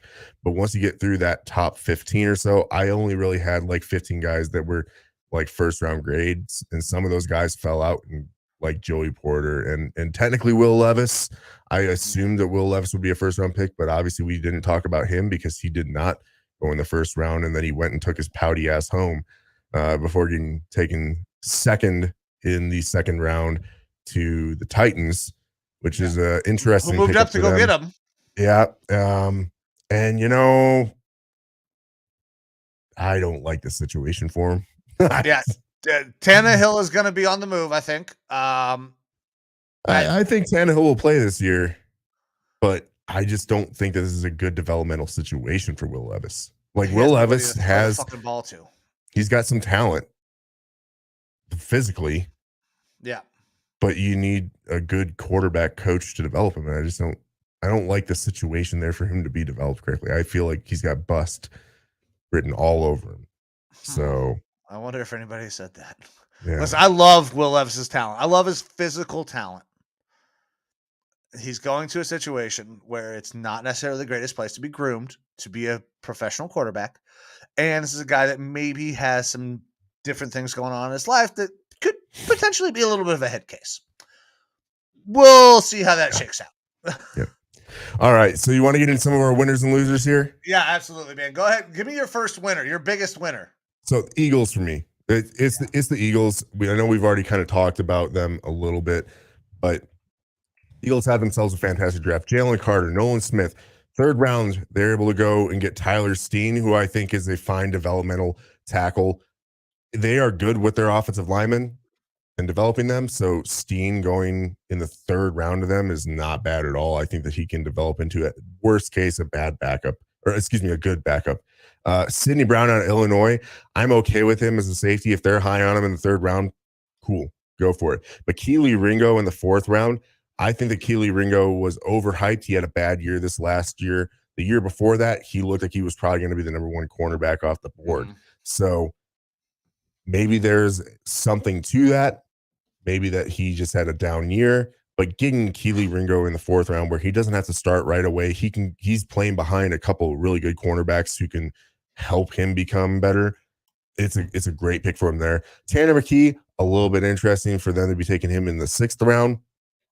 But I think that he has discount store Kirk Cousins written all over him. His floor, I think, is Davis Mills probably. So having that as a backup, which they didn't really have a great backup situation there. Worst case, Hurts gets hurt. McKee has to come in and looks good, and now you've got more trade bait to pick up more picks. It's always worth developing a good backup quarterback. And then Moro Ojomo in the 7th round, I thought that he was more of a 4th, 5th round guy, so to get him in the 2nd is really good value. Overall, this draft for them just pretty fucking solid. They're my number 1. Yeah, my number 1 as well is going to be the Eagles, man. Jalen Carter, Nolan Smith, Keely Ringo, all guys out of Georgia. We talked about they're Georgia North now. It's great. Like, listen, I'm not a huge Keely Ringo guy. I think he has some ability. He has all the physical traits that you want. He had a down year though, and injuries did play a factor in that. But a guy that I really liked for them, Sidney Brown, man. Like, I think this kid is going to be able to slide into and do a lot of different things like that CJGJ kind of role, where he can do a lot of different things. And I think that's a good pickup for them. But this team just continues to stack talent, and they are finding replacements for guys that they lose. Howie Roseman somehow does it again. Did a great job. Eagles, my number 1 winner in this draft. Yep. Number 2 for me is the Seahawks. I really love what they did in the 1st round. Devin Witherspoon, Jackson Smith and Jigba. You get the best cornerback, the best wide receiver. Those are 2 areas that you can never have enough good guys at. Derek Hall in the 2nd round. I'm not as high on him as some people are, but he's a decent pick there. Zach Charbonnet, I loved, and I like him as a 2nd round running back. I don't necessarily like the fit because they already have a good running back there, and I don't know if they need to run a platoon system. I think Charbonnet is a lead back. I think their current running back is a bit of a lead back, so it's an interesting pick for them. But as a prospect, I really like Charbonnet. Bradford out of LSU, I think, is a little bit of a reach at 4, but some of those interior guys had already gone. They get Oli Oluwatimi, 5th round, instant starter. I think it's for this team as well. I think he's an instant starter. They don't really have a center, so great pick for them. And then another it's a bit of a head scratcher for me in round 7, Kenny McIntosh. I like Kenny McIntosh as well. I thought that he could have gone as high as the 5th round or so. But again, they're adding a whole bunch of running backs to an already pretty decent running back room, so that's just a little bit weird to me. But they have added a whole bunch of offensive weapons. Getting Devin Witherspoon seems like their defensive backfield is going to be set, awesome to go. I really like what they did in this draft, especially at the top end. So another, and this is, people are going to think I'm crazy for saying this, a team that I love their draft. I love what the Cardinals did, man. I really do. I thought they did a great job. They move back, they get additional picks. They go out, they get the best tackle in this draft, in my opinion, in Paris Johnson. They go in the 2nd round, they get a BJ Ojulari out of LSU. I love that as well. Mike Wilson, wide receiver, they're going to need a guy. I don't know if that's the guy I would have gone with, but I think he'll be a decent little player. Probably a mid-tier 2 at his max potential. I think Mike Wilson has a chance to be a extremely solid number 2. The guy just never stayed healthy, and he was playing on a shitty Stanford team, to be clear as well. Yes, they're a bad offense, but he looked amazing at the Senior Bowl. When he was on the field, he looked great. Guy just never stayed on the field. I don't think he played like 14 games because of injury. And I love another pick that they got late in the 5th, Owen Papo. Yep. Yeah, man. I like this kid a lot. Like, he's a guy that you can expect to fucking plug a gap. Doesn't necessarily stack and shed, but most guys don't do that at this point anymore. But I think he can be a very good contributor, at least on special teams immediately. And Papo is the guy that I had brought up when we talked about our late round sleepers for linebackers that I liked because he's also a fullback. He has fullback versatility. He's going to be an outstanding special teamers. Like in the 5th round, you're not expecting those guys necessarily to become starters. Yeah. Popo has the possibility of becoming that starter, but he also has immense flexibility. He is a special teamer. He is a backup defensive guy. He immediately contributes to your team. He is Yes. going to immediately contribute to your team in one facet or another. So I really like what the Cardinals did. I really, really do. And this is a team that we have buried over the last couple of weeks because that organization is an absolute shambles. They found out a way to make some good picks in this draft, though. I really like what they did. Yeah, I think that the Paris Johnson's great, BJ Ojulari is great, Garrett Williams injured, but when he wasn't injured, pretty good cornerback. So if he's able to overcome those injury issues, good pick. Same thing with Michael Wilson, good pick if he can overcome the injury issues. Clayton Tune, I am fine with him as a 5th round quarterback because worst case, I think that you get a decent armed backup. Best case, he's now your new starter over Kyler Murray because Kyler Murray is too small and can't stay on the field either. And Popo, I like Keitrell Clark as a cornerback at 180 in round 6 is actually a decent value. He was another guy that was like a 5th, 4th round type of cornerback for a lot of people. So overall, yeah, they had a good draft. I just feel terrible for anyone that has to go there because the Cardinals are doing a good job of ruining teams and ruining players right now. So hopefully they get that shit figured out. Yeah. All right. Now, so what's another winner for? Do you want to go into one more winner, 3 winners, 3 losers? Or do you want ready to move into the losers? So I'll real quick go over this here. I thought that Georgia as a college program was a winner today. I've got them as number 5 on my list. Number 4 was that Colts team that I talked about. And then number 3 that I didn't really talk about in great depth yet is that Pittsburgh Steelers team. Now, Broderick Jones, I know you're a little bit off on him. I think it was still a solid pick. Keanu Benton, great. Darnell Washington, great. Nick Herbig. That is as a 4th round guy, great pick. I know we already talked about these Steelers, but that's my 3rd. So for me, Eagles, Seahawks, Steelers, and I want to flip-flop the Steelers and the Colts probably. I like what the Colts did a lot. And then Georgia as a program had a great day. Yeah, so Colts for me are number 3. I only did 3 winners. The Colts are the 3rd winner for me. Yep. I love their upside. I love what they're trying to build. Thank God that they are trying to actually do it right this time. Stop taking these retread veteran quarterbacks who are on their last leg.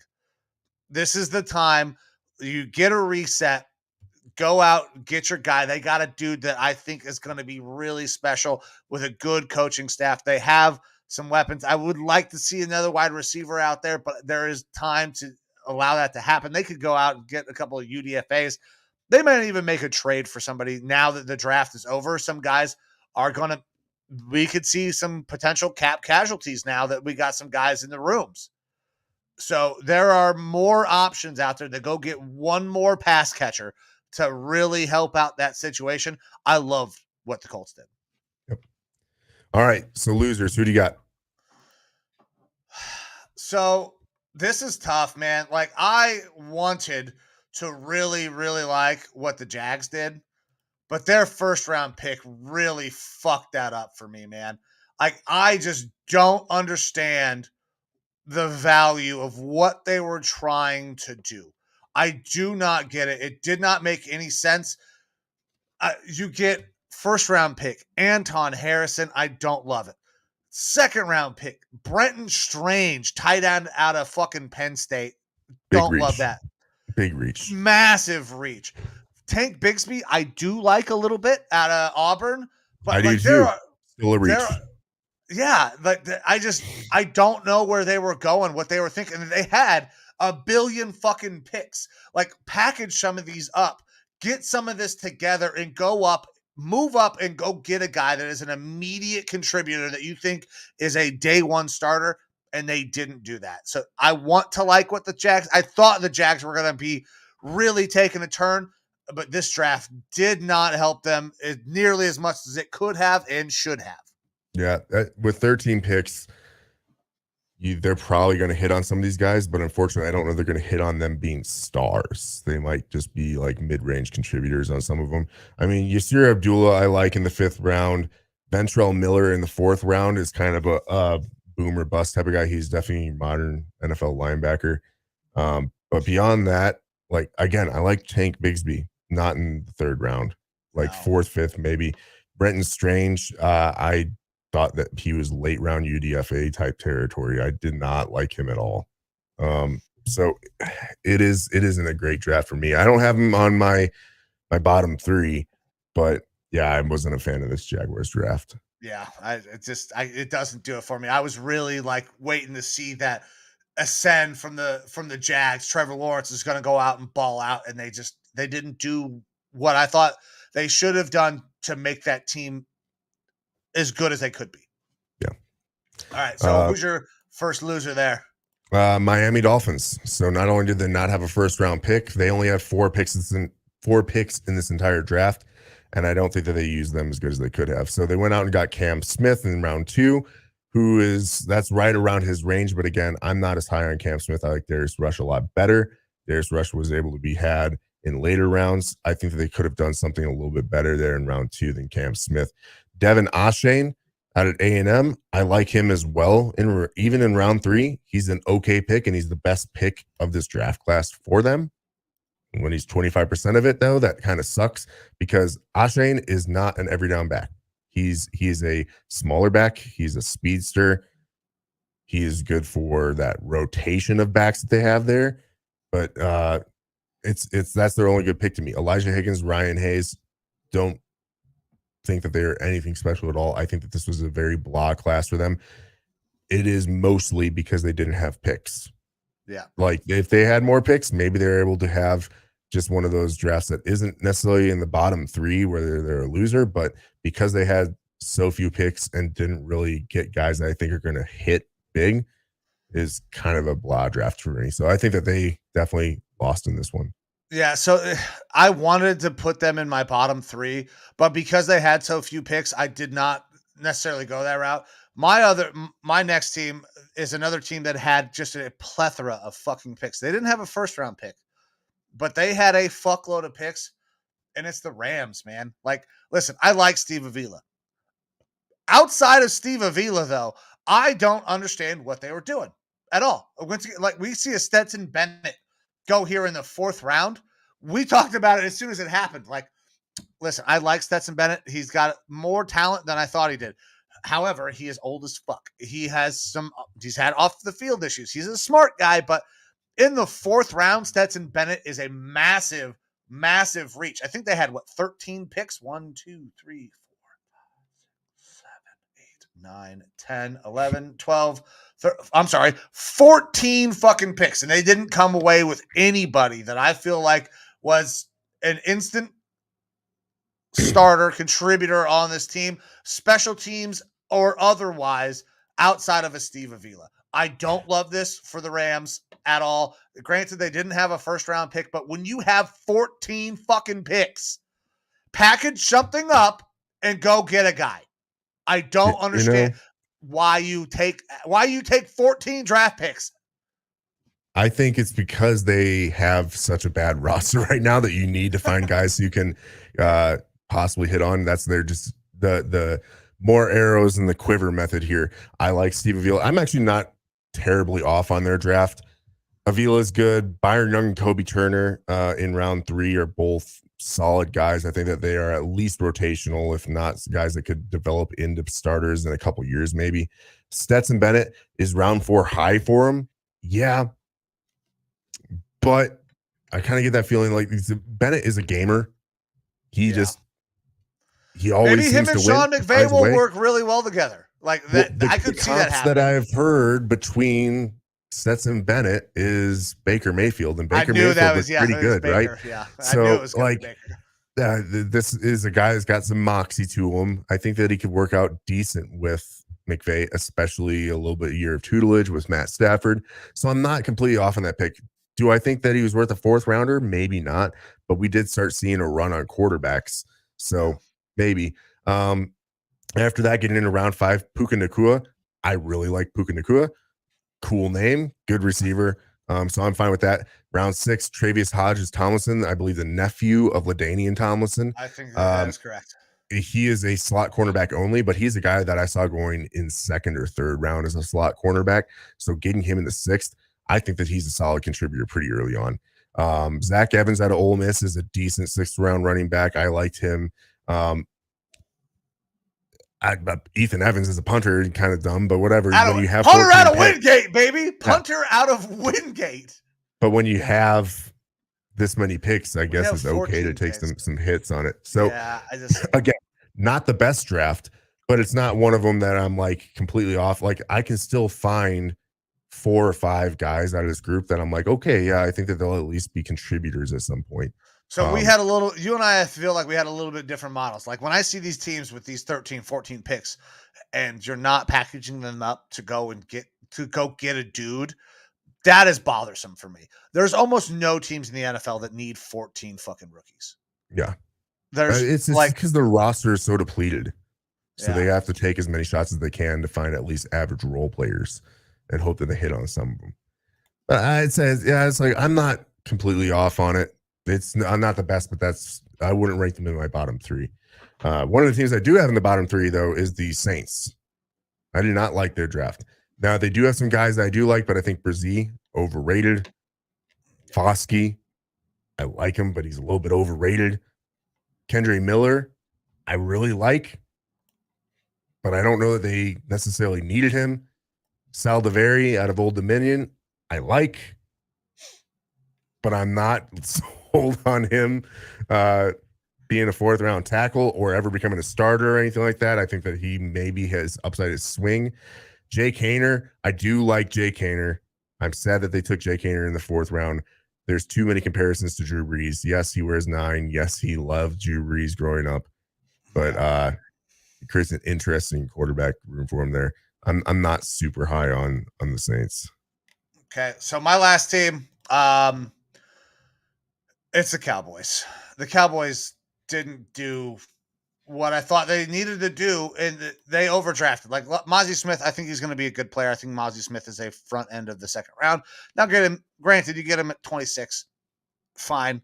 But when you see somebody that 2nd round pick, Luke Schoonmaker, tight end out of Michigan, I don't love that at all. Now, Demarion Overshown, I like him a little bit, but I don't know.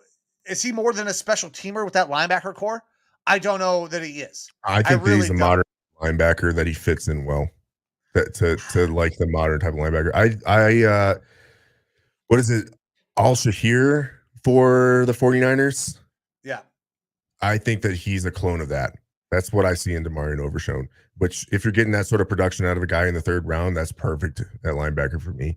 I think that he's that modern type of linebacker in a good, but I don't love the new modern linebacker. I don't fucking love the new modern linebacker. Now, it does play behind a guy like a Mozzie Smith, who's a space eater, but I just... now, one thing that they did do that I do like, this is why they're my 3rd loser and not higher up on my loser list.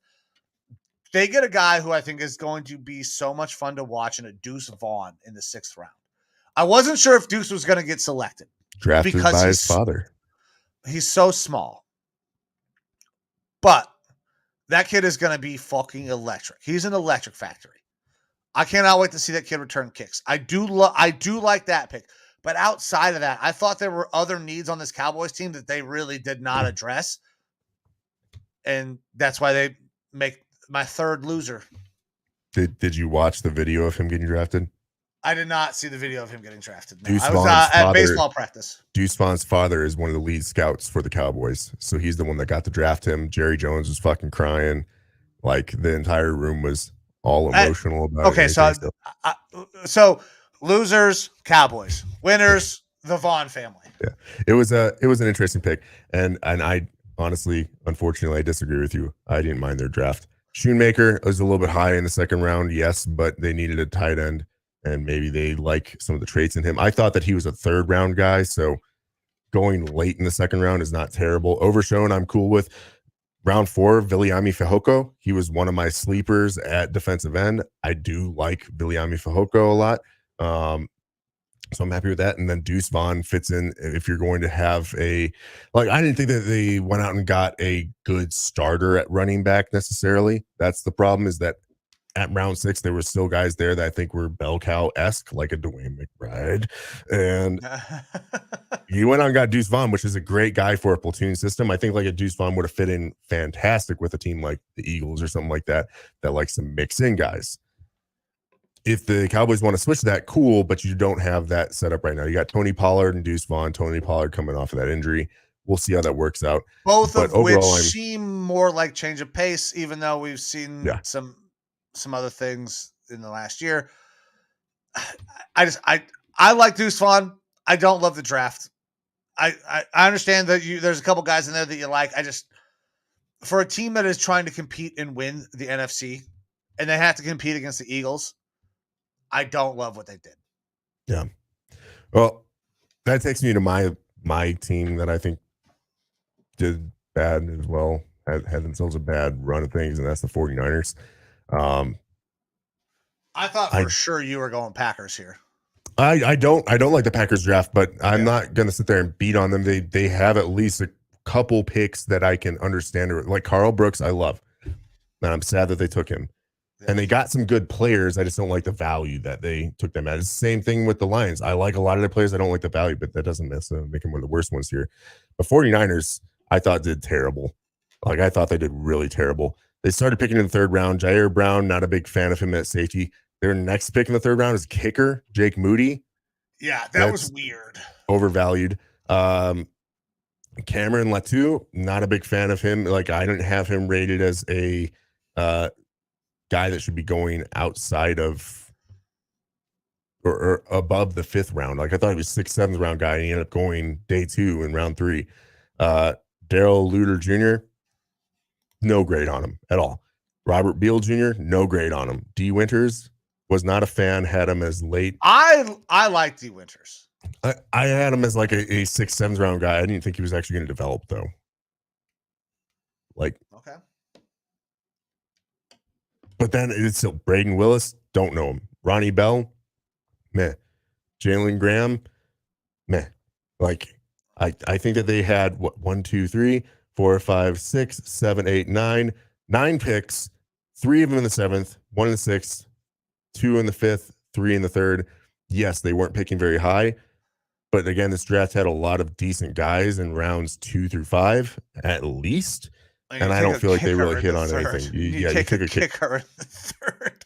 Like, I don't know what they were doing here. This truly seems like they had zero vision in this draft of what they wanted to come out with.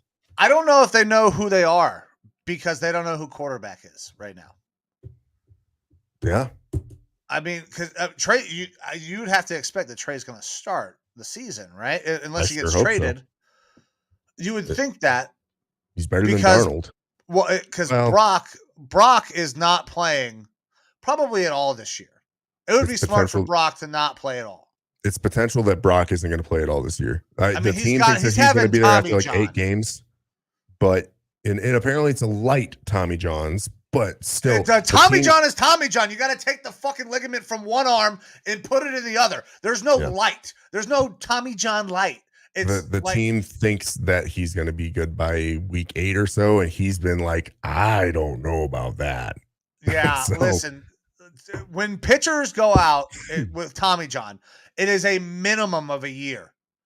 And even after they come back from the year, there is a ramp up here. There is a innings, like you cannot go over 125 innings this year. There is a ramp up process to get that ligament back to where it needs to be. Like Brock should not play this year. I don't think he will play this year. Lance should be the guy, but Lance isn't their guy going forward. I think that story's been written. I don't know that they know what their identity is because they don't know who the fuck their quarterback is. It's Lance for now. Eventually it's Purdy, assuming that Tommy John sticks and works out right. That makes this tough for them. They did not have a great draft, but their lack of direction comes from their lack of knowing who the fuck their quarterback's going to be. My internet might be shit. Nope, you're good. Well, it looks like shit on my end. You look good here. All right. Well,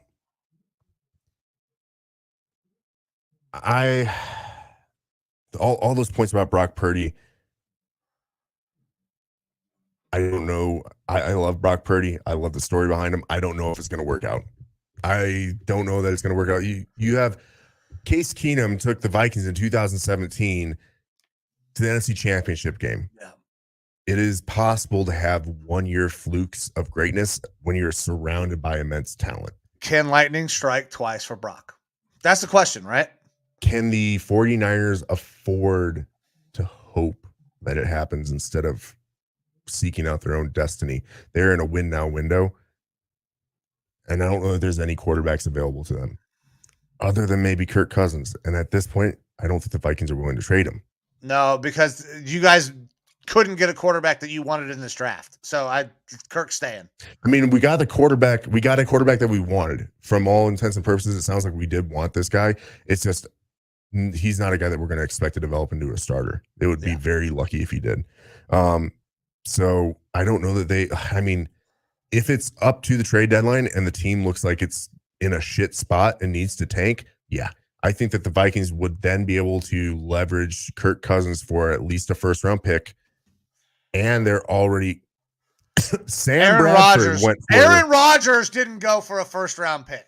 Aaron Rodgers is old and he's dog shit and he's so is fucking Kirk Cousins. Kirk Cousins is old and guaranteed money. Not as old.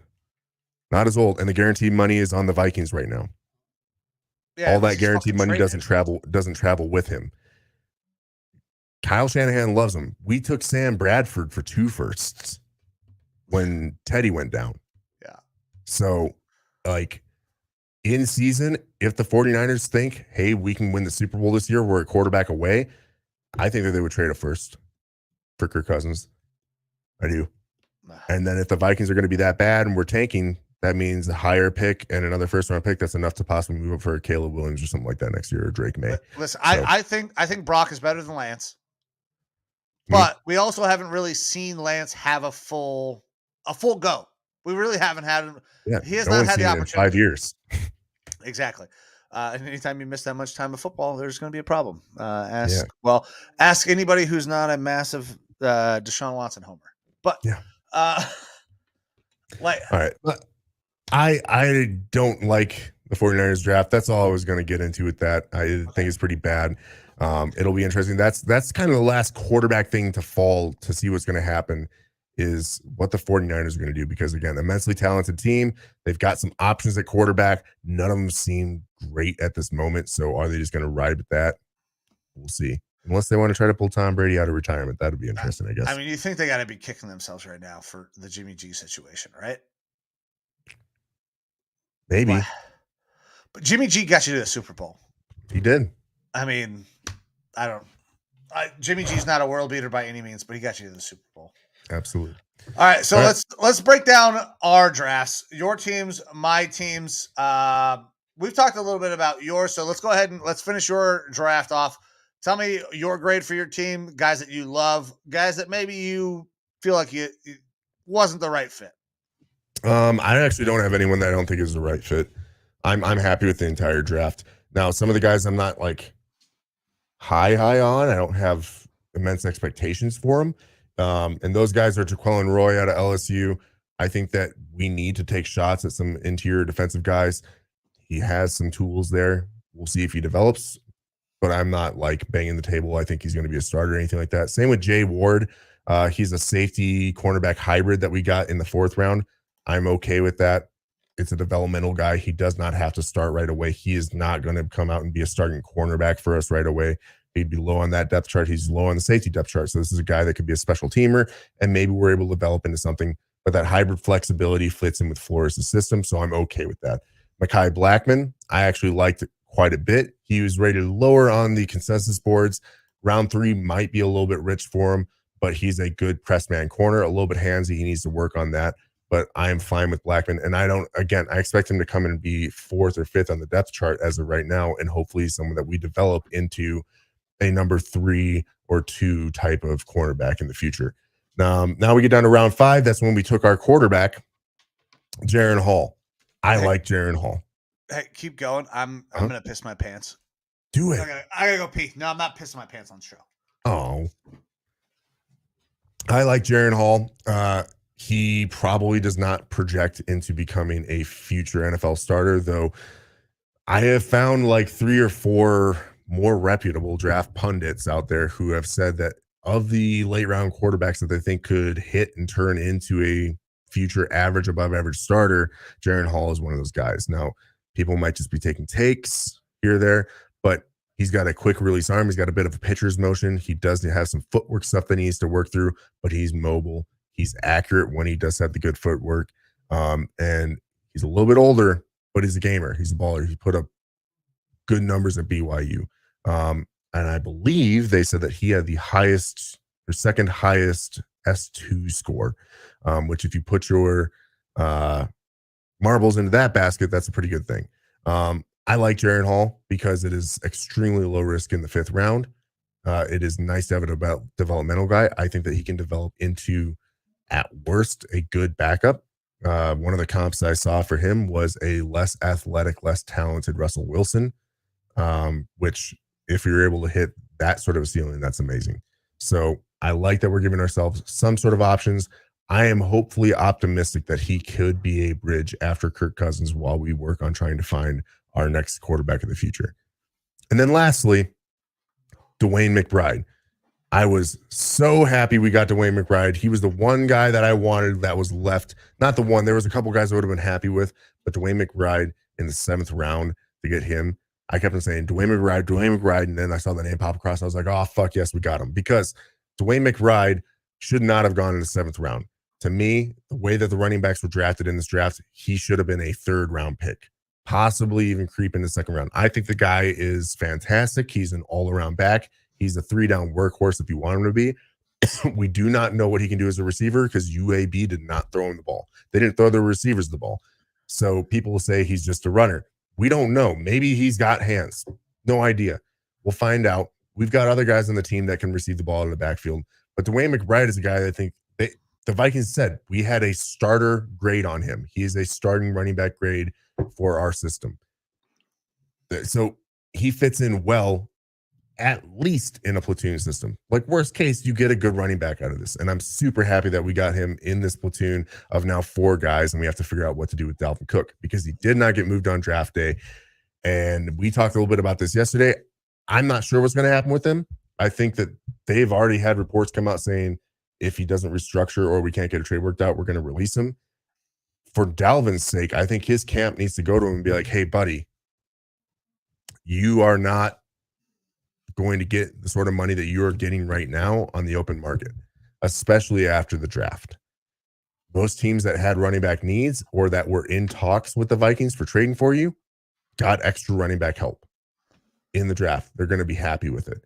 And they're not going to want to trade you for a future pick next year when you have a $14 million price tag on your head. Right. He's going to have to take a pay cut. He's taking a pay cut somewhere. If the Vikings release him, he's going to get some of that money, but he's not going to get all of it. Yeah. And then to go sign with someone, he is going to take even less. Like we're talking maybe $8 million. Like I can see he can still get around $8 million. There's no way if he's getting the guarantee from the Vikings that somebody's going to give him $8 million. If they're giving him more than a 1-year deal. Okay, so if they're giving, but I don't know that would happen. If you guys release him, he's getting a 1-year prove it fucking deal. Yeah, very possibly. Tampa would be a perfect fucking fit for him. Yeah, but I think it's his agents need to go to him and say if you don't take if you take a reduced contract with the Vikings, you'll be getting more money than you would be if you were out on the open market for this year. And with your injury history and the fact that running backs decline, you're not going to get another big payday more than likely.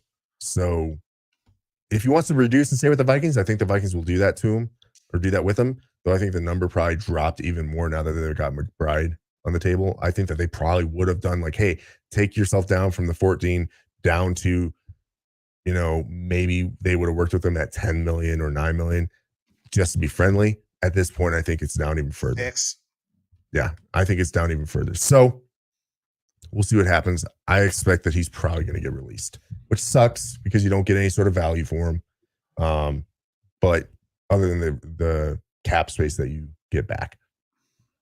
All right. So there is one guy that I do want to talk about. Was not drafted by the Vikings, but was signed as a UDFA by the Vikings. Well, we got a couple guys that I really like. Okay, so I want to continue on with that, and the guy that I want to bring up, Andre Carter II. Yeah. I'm so fucking happy for this kid, and you guys got an absolute steal. A kid that should have been drafted, probably third, fourth round. I mean, he was talked about undrafted. very consistently in the second round, high second round, potentially some in the first round. This was earlier on in the process. But to go undrafted is insane to me. Yeah, I thought for sure he was going to get drafted. When he didn't get drafted, I was very sad for him. Thankfully that he was picked up as a UDFA. Hopefully he sticks with the roster. If you guys are not sure who we're talking about, Andre Carter II, kid out of Army, and if you get drafted, you get to go and be in the NFL. If you sign a contract, you get to go be in the NFL. If that does not work out, your ass is going to the Army. He's going to go be a lieutenant doing whatever branch that he got branched to. So I am pumped that he got signed. I hope he sticks. And this kid, when you get him in a fucking NFL weight room, you allow him to be outside of the Army standard for fucking height and weight requirements, he is going to be an absolute stud. Yeah, he was extremely productive at Army, and that was with a lean frame. He did not have the bulk on that his body looks like it can carry. As a outside stand-up edge guy, he looks like he's a fantastic prospect once he puts on that weight. The numbers were there. Obviously, playing for Army, you're playing at a lower level of competition because of that. But even the good teams that he went against, he still looked good. He's going to have the time to put on the weight. He's got guys right now that he's going to be playing behind in Daniil Hunter and Zadarius Smith, assuming that they're both still on the team going forward, because we still don't know for sure. But he's going to be playing behind those guys, and Patrick Jones. He's not going to have to start or play right away. But the Vikings did it with their right tackle, Brian O'Neill. They took a guy who was lean and light and bulked him up to the correct weight in an off season. They did it with him as a rookie. They can do the same thing with the fantastic facilities that they have up there in Minnesota. They can bulk this kid up and get him to the right weight, right speed, and put on good bulk for him and make him possibly effective even year one. I'm super happy that we got him as a UDFA. I don't know how he fell out of the 7th round, let alone, I don't know how we got him a UDFA. I'm super stoked. I thought he was a 3rd round pick. I thought for sure he's a 3rd round pick. Yeah, the 5th round was the lowest I would have think that he could have gone. Yeah. So you guys got an absolute steal. I'm happy for this kid. Listen, the Army is great. The Army helped shape my life to where it is right now. But if you have the option to go play in the fucking NFL, I want that kid to play in the NFL. I don't want him to go to the Army. At some point, he's going to fulfill that commitment. He said that he was going to go to the Army. He's going to go to West Point. He's going to become an officer at some point. But let this kid have a shot right now while he's got it. He's a UDFA. There's no guarantees that he sticks. But I hope he fucking does. I really, really do. I expect that he will. I don't know how he won't. And then the other guy that I'm really happy that we got is the UDFA, another person that I had on my draftable list, Ivan Pace. He is undersized as a linebacker, but the guy is a thumper. He's great motivator, great motor in him. I think that we don't have great interior linebacker help right now. So I think that he has a clear path to making the 53-man roster. I think that he has outside potential to become a starter, but at worst, I think that he's going to be a fantastic special teamer and a really good backup. All right. Any other guys that you want to talk about before we move on to my Browns? No, I'm ready for your Browns, man. All right, man. So we did not have a 1st round pick. We did not have a 2nd round pick. 1st round picks go to Deshaun Watson. 2nd round pick went to Elijah Moore. I am very happy with what we got for our 2nd round pick. The jury is still out on if I am happy with our 1st round pick. This year will be the tell on that. But with our 3rd round pick, our first 3rd round pick, I fucking love this pick. We got Cedric Tillman out of Tennessee. As soon as we got this pick, I immediately got on Twitter as like, thank God we got the better of the 2 wide receivers from Tennessee. Cedric Tillman is a better wide receiver than fucking Jalen Hyatt is. You go back to our initial draft episodes, some of the guys, Cedric Tillman was one of my draft crushes at wide receiver. You don't have very many X receivers in this draft. Cedric Tillman is one of those guys that kind of profiles into that, or at least a big, good number 2. That's Brandon Marshall, Alshon Jeffrey type territory for Cedric Tillman of what he can do and what he can be for a team. love the pick. I And I'm fucking love it as sad well. that the Vikings weren't able to get him, but we got Addison. I knew we weren't going to go for another receiver, so I'm glad he at least went to a team that I can root for. There we go. Yeah, it's going to be great. Now, as soon as I went out and said on Twitter that we got the better of the 2 Tennessee tight ends, there was Receivers. I'm sorry, not tight ends, wide receivers. I know you're thinking Even though about their Cedric butts and Tillman stuff. is built like a little bit like a fucking tight end.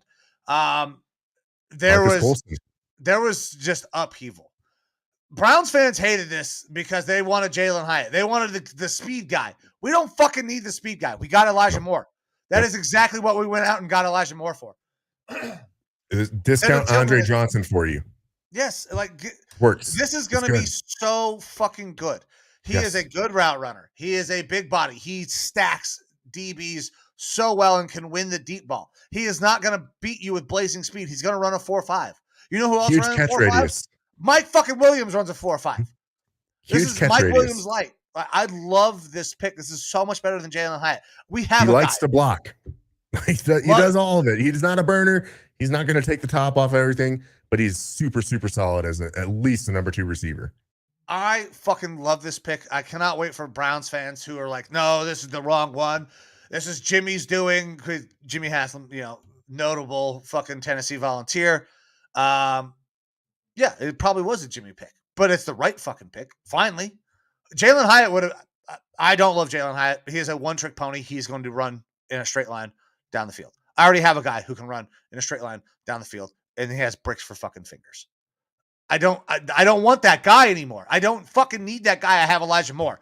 I have an excellent route runner in Amari Cooper. I have a guy that can take the top off in Elijah Moore. And now I have a guy that can go out and win a jump ball in Cedric Tillman.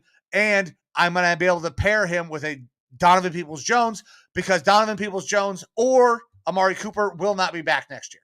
One of those 2 guys is definitely not coming back. Cedric Tillman is a perfect replacement for one of those 2 fucking guys. I love this pick. It's fantastic. Right.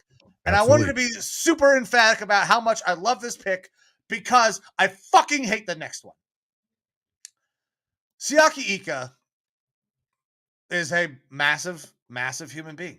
He is 6'2", 335 pounds. And he's going to stand right in the middle of the defense. And he's going to just stand there. Yep. He's a lane clogger. That's all he is a lane clogger.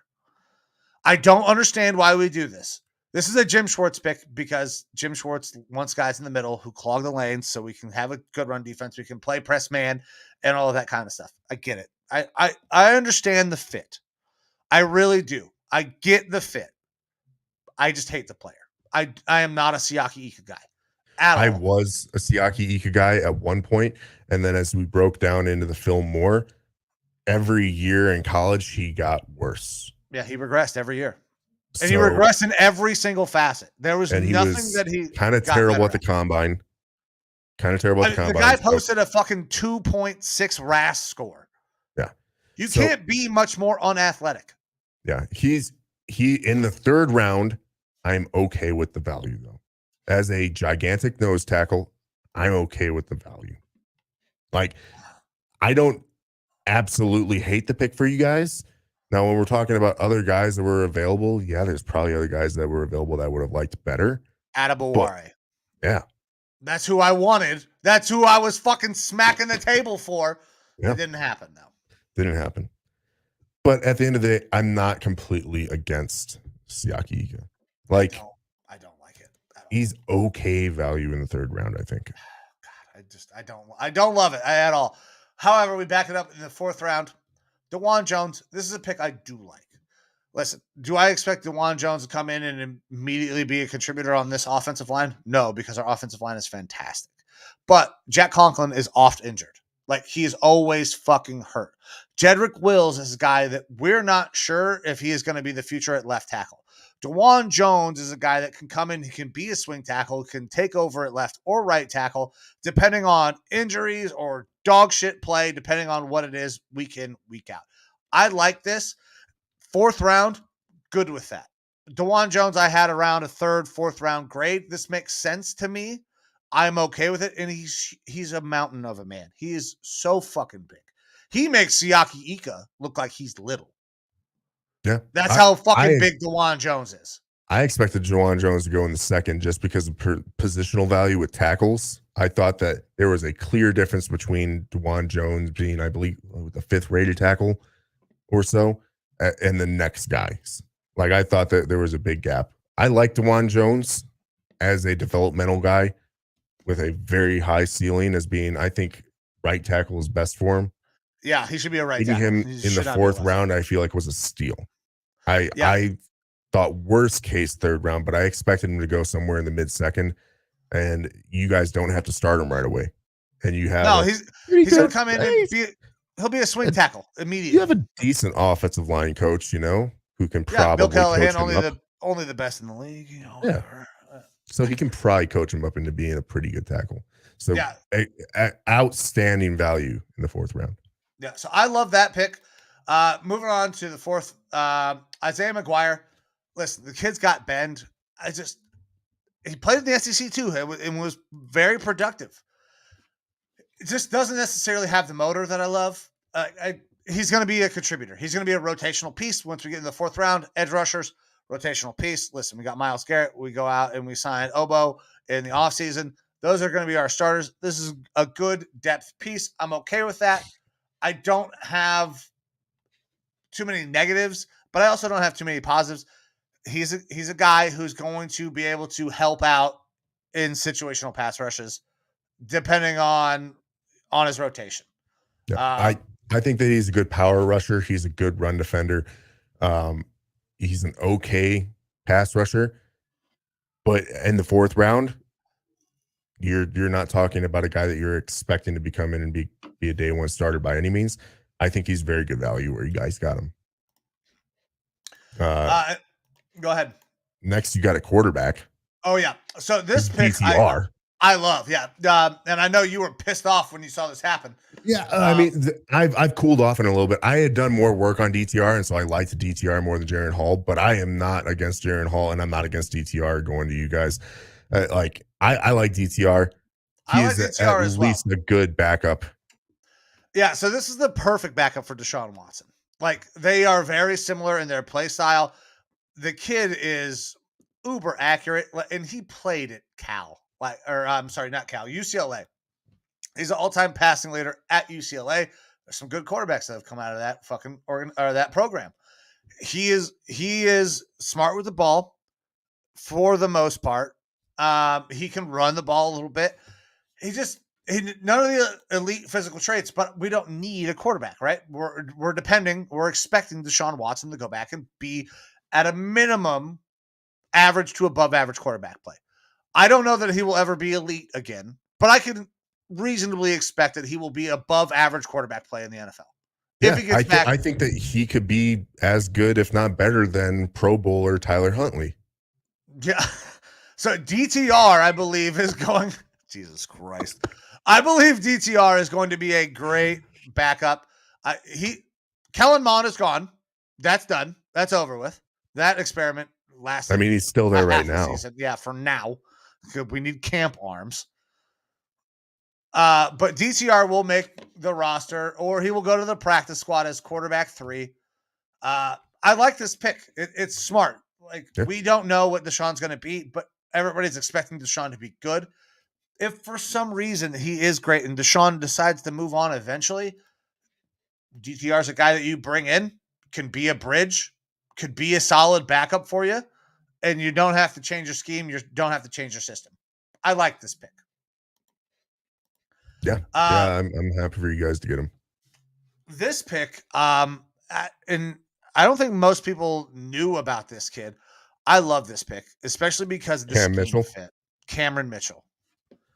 I like Cameron Mitchell. He is going to play slot corner. Right now, we have 3 guys that are really good on the outside and nobody that likes or is all that good at playing nickel corner. Martin Emerson had a great rookie year. He's an outside corner. Greg Newsome, good rookie year, okay second year, but was in the slot a lot and fucking hates playing it. There were conversations that he was going to request a trade when he changed his agent because he did not want to play in the slot anymore. And then Denzel Ward is a multi-time Pro Bowler stud. Down year last year. I'm not blaming Denzel for that. I'm blaming our defensive coordinator and Joe Woods. But when you can bring in Cameron Mitchell, now you have a guy that you can just pencil into the slot. This is a great fit. It is a teammate of Greg Newsome. It makes Greg a little more happier. That it's one of his best friends in the entire fucking world is Cam Mitchell. Perfectly fits in the slot. Now we have flexibility. We have versatility in our secondary. I fucking love this pick. I think it's great. Excellent value. I like it. I like the value. I like him as a willing tackler and a pretty decent run defender as well. So at cornerback, when you're able to add that to the room, I like cornerbacks that are willing to come up and hit a guy and make a tackle. So that's always going to work for me, especially for a late round pick. Yeah. And then lastly, I think one of the, again, better values in the draft, getting Whippler. Yeah. Whippler. As late as you did. I'm not a Whippler guy. When I talked about it, Whippler was one of the only centers. Whippler is one of the only centers that fit in the age guardrails that Andrew Berry has basically set. We only went outside the guardrails once in this draft, and that was with Cedric Tillman. Whippler is going to be fine. Whippler has position flexibility. He can play center, he can play guard. We have a center. We just re-signed our center to an extension. We've got Pro Bowl guards at both spots. So where does Whippler fit? I don't know, but he is a developmental guy. Get him in the 6th round. He could eventually find himself working into one of those slots. Yeah, I think that the guy is going to at least be a backup. You got him at 190, and he's PFF's 54th ranked player in this draft. So I think 54, way too high for him. Yeah. But I mean, if we're talking about even a guy, let's say the 100th ranked player, as a developmental guy in the 6th round, fantastic value. Again, you guys have a so decent, at least I've heard about him a little bit, offensive line coach who can probably do something with this guy and worst case, make him into a competent backup, right? Yeah. So fantastic pick to get him in the 6th. Yeah. So what's your overall grade on the Vikings there? On the Vikings, I'm giving them a B+ as of this point. Like, I'm very happy with it. I don't think that we walked away with like stud this, stud that. Jordan Addison is going to be fantastic for us. I think that is a fantastic addition. I'm not willing to call him a stud yet, but I'm willing to say that the benefit that our offense gets from him is twofold, because not only are you getting a very competent Biletnikoff award-winning receiver who can run great routes, you are opening up a whole bunch of more windows for Justin Jefferson and TJ Hawkinson. So that's a addition by addition. After that, I'm not going to say that any of these guys are going to be studs other than DeWayne McBride. I like all of our other picks, but I think DeWayne McBride is going to be a stud. But I'm hot. I'm happy. I think all these are positive picks for the Vikings. Good draft. Not only that, we were able to get more picks than we had coming into the draft for this year, and we got future picks. So great maneuvering by Quizzy to get some of those future picks. We'll see what happens with the rest of the draft. I'm willing to give it a B+ as of right now, but possibly some of these picks could turn out to be a lot more, hopefully. So yeah, I'm happy with the B+. So I'm giving you guys a B. I like what you did. I like some of your picks. You get good value late. Your middle rounds are interesting. I'll be interested to see how those guys develop. But I love the fact that you guys got extra picks. Yeah. In future years. That bumps you up for sure. So I'm gonna go B. Could be a B+, depending on how some of those guys develop. For me, my Browns, I'm gonna go B-. I was debating back and forth between B-, C+. I think we're still positive grade here. I hate the Siaki Ika pick. But and I mean, I don't love the Luke Whippler pick, but at the value, it's tough to pass that up. We got guys really good value in this, which is why I'm going to go with the B- instead of the C+ for us. I love fucking Cedric Tillman. Love that pick. I cannot wait for Browns fans to see how goddamn good and fluid this kid is on the field. I'm so excited for that. The Browns fans who are not in on this pick, I think, are going to be sorely mistaken, and that's perfectly fine, because at the end of the day, everyone can be happy about it. The fact that you guys got a fucking stud. Sorry, I'm having to do something right now. Okay. It's got Eagles shithawk reporter. Oh, let's go. Bert Gusalini just hit me up with some fantastic intel. Friend of the show, David Weideman, $20 is $20, is currently eating at a Michelin star restaurant. No, he's not. Somewhere in the world. 2-star, 3-star? I have no idea, but he made sure to dress to impress out here. Looking like a fine gentleman out in a Michelin star restaurant somewhere out in the world. I see him. He's getting ready to. I think he's looking about to sniff that wine. He looks like a connoisseur while he rocks that bright ass orange $20 is $20 shirt. I love that. That's totally on brand with our boy Dave. $20 is $20. Keep doing it, bro. Keep fucking sending it. Can't wait to see you again, buddy. All right.